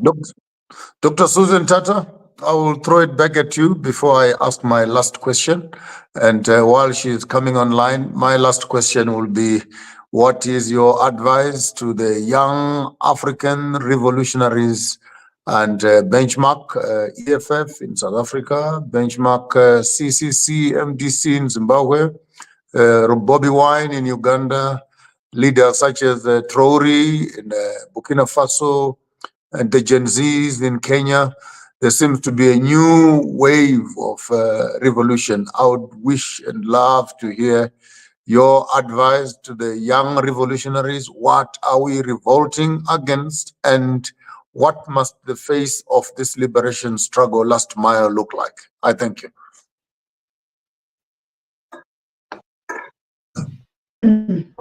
Thank you very much, King Maponga, for the moderation. I mean, you can see everyone is like, enjoying the nice moderation, King. So I think before we get into that, Professor James Moore, your fans on your page are complaining that they would have loved to watch it live on your page. So I sent a link, if you would mind, to actually, that we could also really get them involved. Like they wanted literally to be on your roof and watching it. And I think that's so beautiful. And while Professor James is doing that, please, King, can you just give us another musical lullaby? Because we are in the celebration, and I'll just refer to some questions in the chat and give a thank you. I'm reaching out for all of you that have been giving contributions here. And support for Professor James Small, and be aware, Professor James, here, that's your donation and that your birthday presents, and they will literally come direct to you. And And everybody's already saying, let's make this a unique show where King Maponga Joshua would be moderating the legends on Pan African Daily as they tell as they share their stories with us. So over to you, my king.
Ooh, ooh.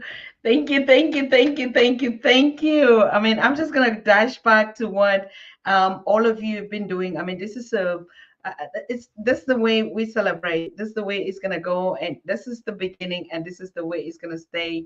I mean, I love as Cheryl said, Professor, you looking really well and youthful. Of course, he just turned 70 or 72 in the calendar of Ethiopian calendar. But like you said, you heard him said it, I feel as young as I feel. That's how I measure my age. And I think that's very important for us to know as Africans how young you are. It should be the question how young you are. It's not just how old you are. You see, how young you are is the new narrative, how young you are. Because, like the professor just said, we are all ancestors in this dimension, as an extension. So we only can be young and young and young and not how old you are. My king, I mean, over to your moderation. Is that right to say so? How young you are. We're gonna stop at how old, and some people even coming like, oh, age well, age with this. No, stay young because we are extending. We don't get old. No way. That's true. I just like left the Carolinas, and one of my cousins was 91, and she was sitting there saying, and she hadn't seen my brother in years. So she said, I'm looking out the door and I see these two big men coming towards my house. And I go like, either they're coming to take me away or they're my family. And, but she was 91 and as coherent as anyone 19. And involved in her mind in the politics of the world today, because we were discussing all kinds of things from the election of Harris to what's going on in Mali and Burkina Faso. And the one thing about the family, we've always maintained an African foundation. And that's the village I told you, everybody in there is family. And she lives, I hadn't been home for such a long time, so to find her, I know, let me find the cemetery. So when I got to the cemetery, I know her house was 2 houses down on the left-hand side. So first I went to the cemetery where we buried our ancestors in that area. Then I went to find her house. And across the street is her sister's house, and next door is her mother's ancestor house. And so, and around the corner is her brother's house, and up the street is her sister-in-law's house. We're just one family in that village. And the key thing is to always remember life. And I remember I had one of my teachers, Uncle Lucius, that taught us when I brought the brothers together to continue Malcolm X's organization. He said, life is forever living. Death is forever dying. Which one do you choose? Woo! I choose life, which is I would choose life. I would choose life. Yeah. So, Me too. and you meet all of these good teachers as you go along the way. You meet these extraordinary teachers. Some have only been sent to you for a moment in time. Some have only been sent to give you a certain message if you're able to contain it. You know? And so, but you have to be constantly cognizant, keep yourself healthy. The way you stay healthy, study history. Study how to eat right. Even Elijah Muhammad wrote a book, even though the thing with him and Malcolm have made a lot of hearts sad and against him in America. The book is called How to Eat to Live. And even way back then, he was presenting a very appropriate African dietary platform that is very useful for us today. The one thing, if you notice, the brothers in the Nation of Islam, they were all slim and trim and soldiered, you know. He picked them up out of the jails, out of alcohol, out of drugs, but give him 6 months and you saw a black man, an African man. Something worked. So use what worked. You know. And so that book, I tell people how to eat to live. Buy that book. There's a lot of other good books out today, but physiologically healthy. When the Bible, and then the white folks took a lot of our wisdom and create a white metaphor with African foundational wisdom. They weren't smart enough to change that much. But we have gotten lost in their way of life. We're not smart enough to see what they didn't change. You see? So because they took it and go, what are they going to do with it? These are barbarians out of the Caucasus Mountains. A bunch of crazies running around killing each other over nothing. And then they saw a civilized society and wanted to be like that civilized society. So they took our priests and priestesses and as much as our literature and folklore as they could and tried to create a document to inform themselves of how to be human. Let's tell the truth. And I've heard Doc break this down. King, I've heard you break this down a few times. And so we're looking at the Torah, the Quran, the Bible. They're all the same body of knowledge being interpreted for a different segment of the European population, putting their artificial rituals, the things they don't even understand. They just got this celebrating in the white Jewish community, Yom Kippur. Do you know at the end of the celebration, each one of them, they kill a chicken and cleanse their body? Hello? Every season, they got this chicken cleansing their body, and then they tell us in the Yoruba community there's something wrong with you, and any other of our communities. But yet they understand enough of our science that they secretly use it every day. And we running away from our science because we trying to look at his false interpretation of reality as being science. He didn't understand even that small body of knowledge we gave him that he calls the Bible. He doesn't even understand that. That is simply a body of knowledge to deal with ethics and morals and principles, concepts, and ideas to lift you from being a barbarian to being in a place where you can begin to be tutored to be a human. And he doesn't even get that. You know? But we've got to understand that the reason we didn't build a big old building as a university, because we didn't need it, because what was in the universities of his world today was in the language of our ancestors of yesterday, and the language and the cultural practices and the apprenticeship institutional framework of our social order. That our university was the totality of the society we lived in, where we needed specialty and specialists, then the apprenticeship process took place.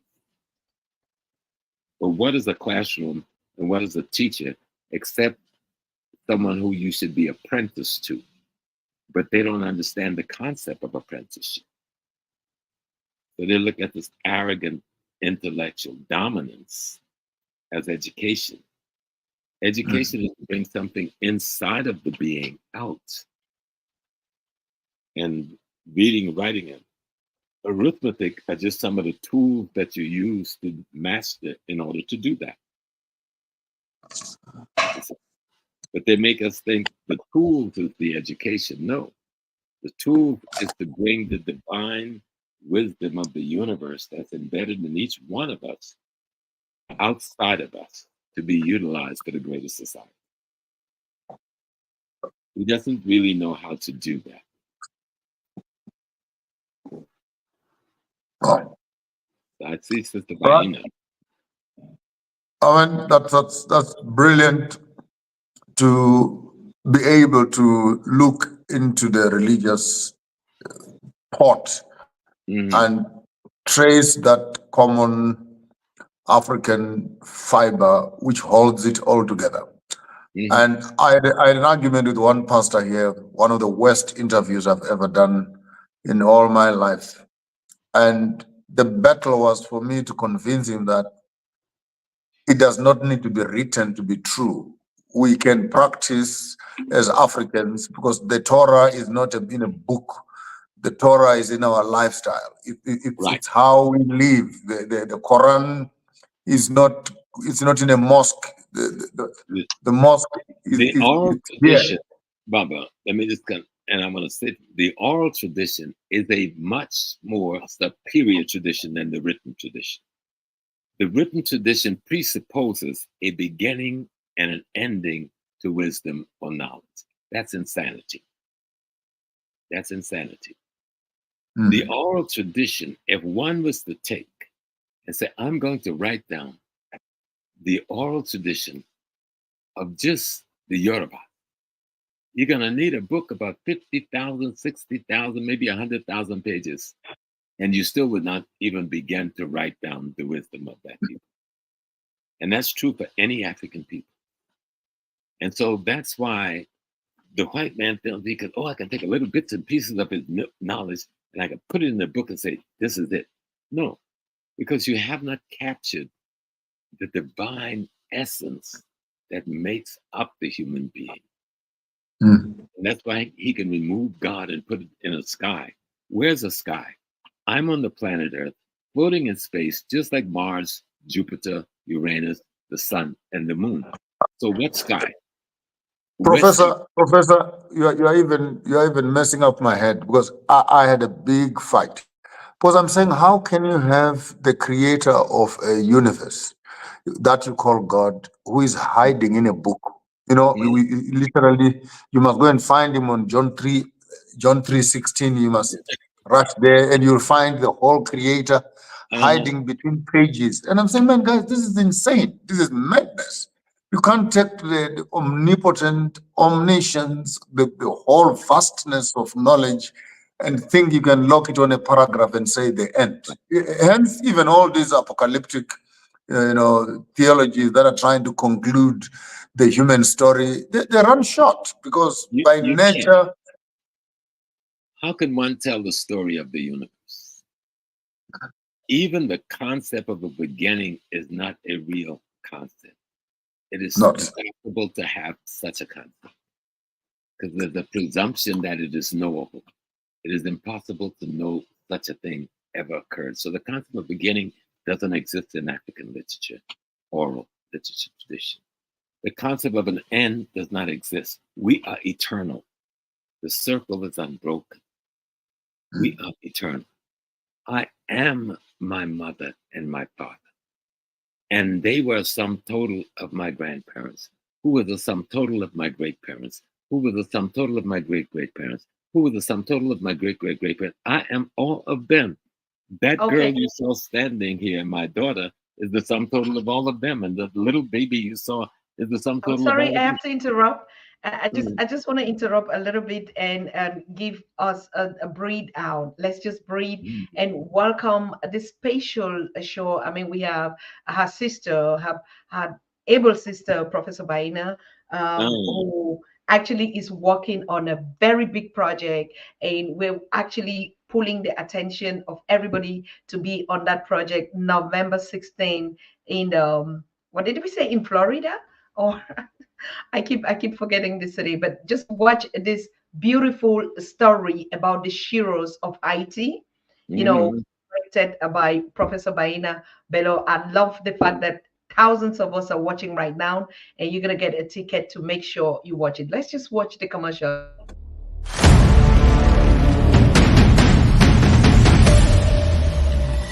Haiti, fragile nation, land of the unexpected. You ask for more from Heritage, and now it's coming. Get ready for an unforgettable experience on Saturday, November 16th at 7 p.m. at the Coral Springs Center for the Arts. Join Yol de Rose and an incredible lineup of talented artists as they present a powerful play that proudly showcases the history of our beloved country, helping us to truly understand. Heritage is a collective effort involving more than 40 artists and technicians, all coming together to bring Haiti's rich cultural heritage to life. 10 remarkable voices will embody the roles of 10 brave female ancestors who made immense sacrifices in the battle for Haiti's liberation. The cast includes Carole Demesma, Laurence Durand, Béatrice Quebro, Tiffane, Misty Jean, Donald Z. Theodore, Tafami Soleil, Darlene Desca, Fatima, Annie Alert, Riva, and Richelle Guillaume, all reenacting the pivotal roles these women played in building our resilient nation, Haiti. Heritage is the original creation of Yol de Rose in collaboration with Florence Jean-Louis Dupuis for stage and production design. Historical research conducted by Baina Bello. Choreography by Jean-René Dessoin. Heritage, Saturday, November 16, 2024, 7 p.m. at the Coral Springs Center for the Arts. This is the real deal. Tickets available now online or on site of the Coral Springs Center for the Arts. Heritage, don't miss out. Wonderful, wonderful. I just want to say, on us on the Pan-African Daily, we had decided that all the donations and the gifts that are coming in for Professor James Small is going to get him a ticket to visit this musical right there. So, Professor, that's your birthday present from Pan-African Daily TV. You have to be at that musical, except otherwise, because your sister is the one that did the historical research, and we trust how it all. Also, I'll give you back the audience. I'm so sorry, but we had to pull this show off. Thank you so very much. King Maponga, over to you.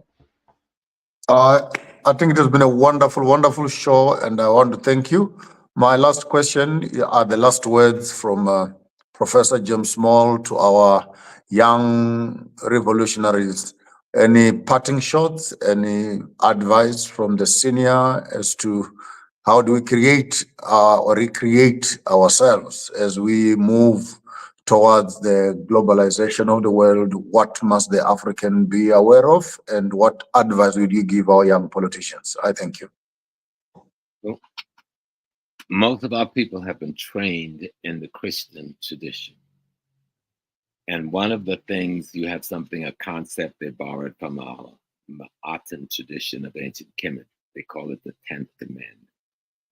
One of them says, honor thy mother and thy father, that thy day may be long upon the land which your God gave to. Well, your mother and your father to be honored is your ancestors. your ancestry. Even the Christian doctrine is telling you, honor above all things your ancestors. Dr. Hilliard told us that true freedom is to be shackled to your identity. Mm. True freedom is to be shackled to your identity. If we want to build the Africa that our babies want to see, those little ones you saw came around me today, and all of the little ones and all of the African families in the world. If we want to build the African we want to see, you must turn to your ancestor in meditation or prayer, whatever you call them. Close your eyes, turn to your ancestors and ask them, what is your instructions to me to go forward? What instructions do you give me? I ask them every day. People say, well, you got your shrine right in your library in your office. Yeah, I want them right here. Right? You want to see them? They're all right there. I go nowhere in the world without them. I walk out the door, all of those pictures there are energy, right? Are energy configurations that move with me. I try to make myself such an instrument that all of that energy would be attracted to me. When you meditate and pray to your ancestors, you create the kind of energy field around you that attract the energy that is your ancestors to you. And then you got a force for anybody to reckon with when you walk forward in the world. But the only place where there's a blueprint for me is with my ancestors. To you, the rest of Africa, the only place where there's a blueprint for you is with your ancestors. So study our history. I always make the term, history erases the mystery. Now I make it jokingly and lightly, but the mystery is what's blinding you to your history. So as you study your history, what you will see unfold to you is true love. What you will see unfold to you is a true knowledge of what you call God, the true essence of the divine. If something exists that you call God, it's omnipotent, omnipresent, omnipotent, and supreme. So it means nothing else can exist but it. And it has to be all possible existence there is, which means that you're a part of the it that you call God. And so when you recognize the essence of the it, or Olodumare, or Olarun, or Oladu, then you realize, oh my God, I'm also the it, with all of its possibilities. All of its possibilities is in me. And when we see it manifest in Lumumba, where would Patrice Lumumba, in the midst of the Belgian, French, American, British tyranny, would get the courage to dare do what he did? He found the ancestors within. And he says, oh my God, the ancestors and the divine are the same. They're the same being. How would Kwame Nkrumah pop up out of that little Nzuma village in Western Ghana? He found the ancestors and the divine within. How would Malcolm X dare stand up against the tyranny of America with no fear? He used to tell us the secret to life is to have no fear. And Dessalines told us, is what? Is freedom or death. I want nothing else.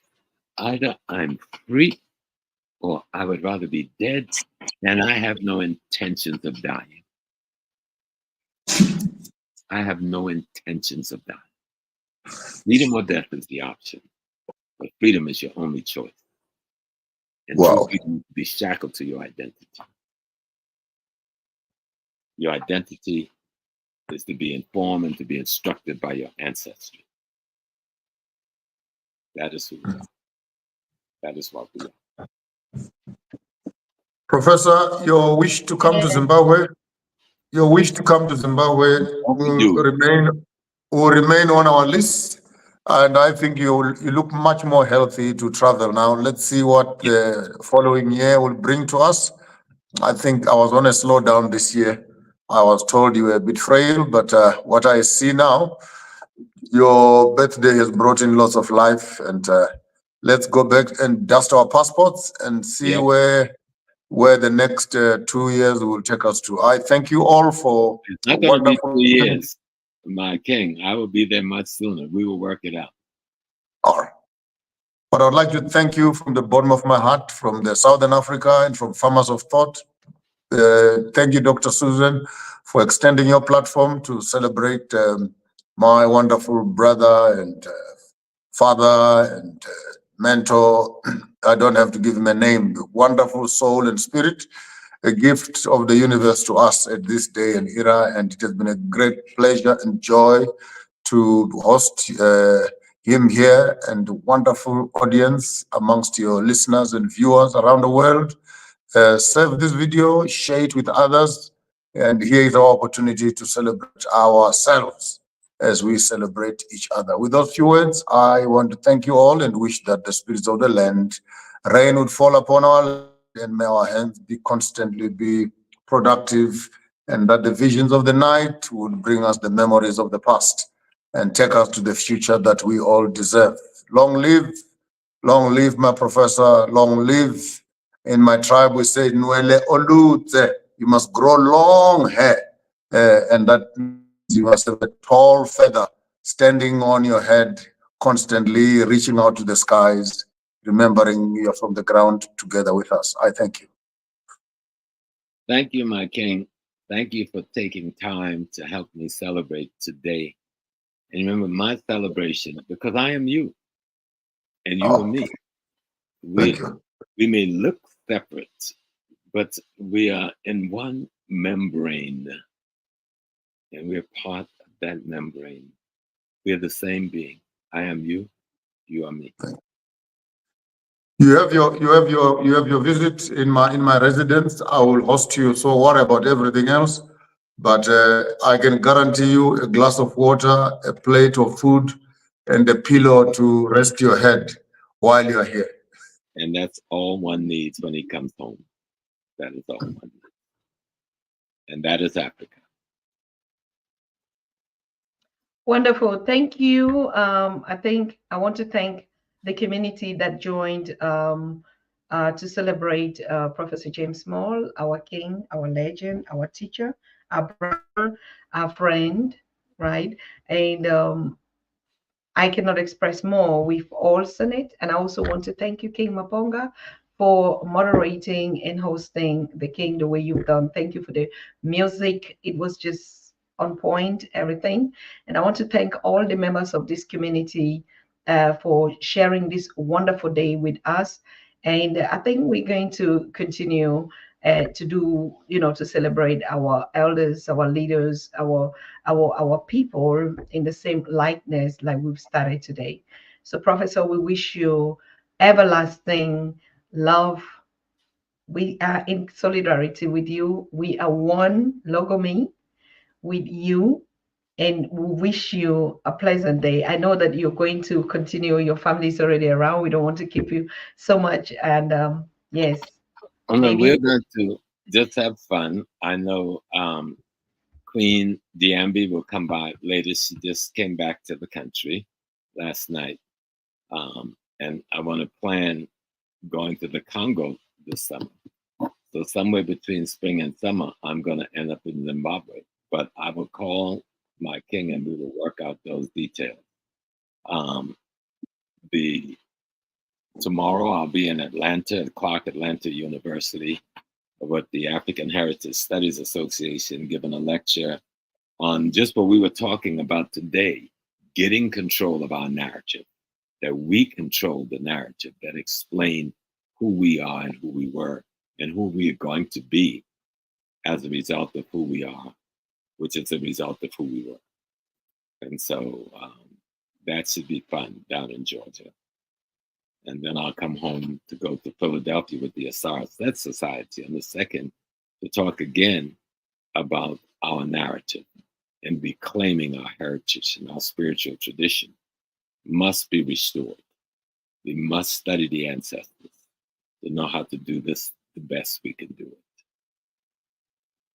That's the key. Good. Thank Thank you you. so much. So I think King Maponga, you're just gonna close it with another, melody as you opened. Oh, merci. Merci. This is a mbira. It comes from the Shona word mbira, which is R. You read it backwards.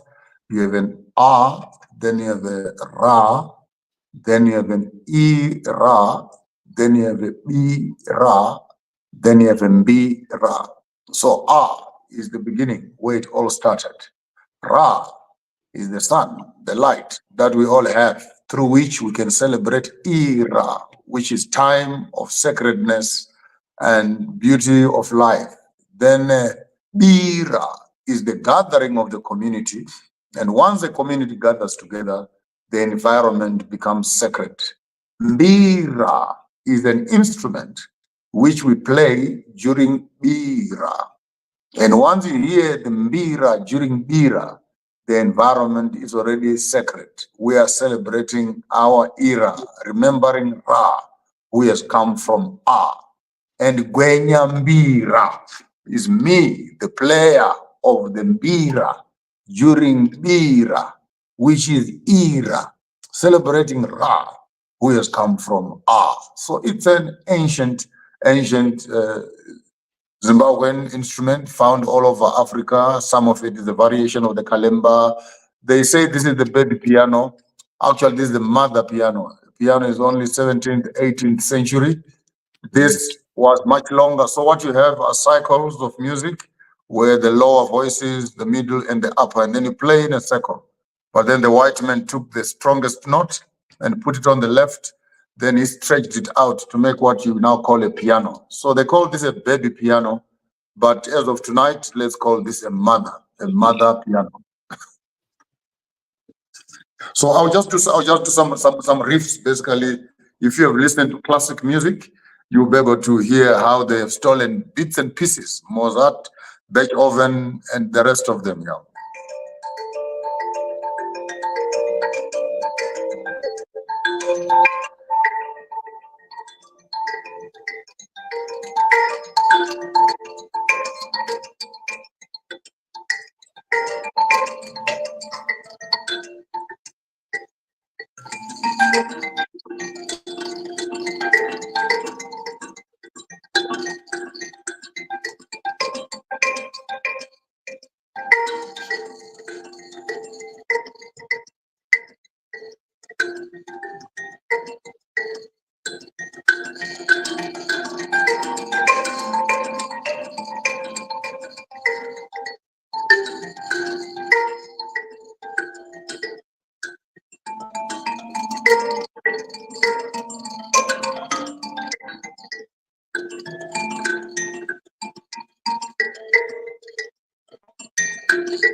Most beautiful. Okay, most beautiful. Okay, my dear Thank sister you. Susan, Dr. Tata, we will talk again very soon. My king, we will see each other very soon. Peace and blessing. Thank you. Asante, asante sana. Asante sana. So thank you, everyone, and good night. Good day to most of you out there. Bye. Yeah.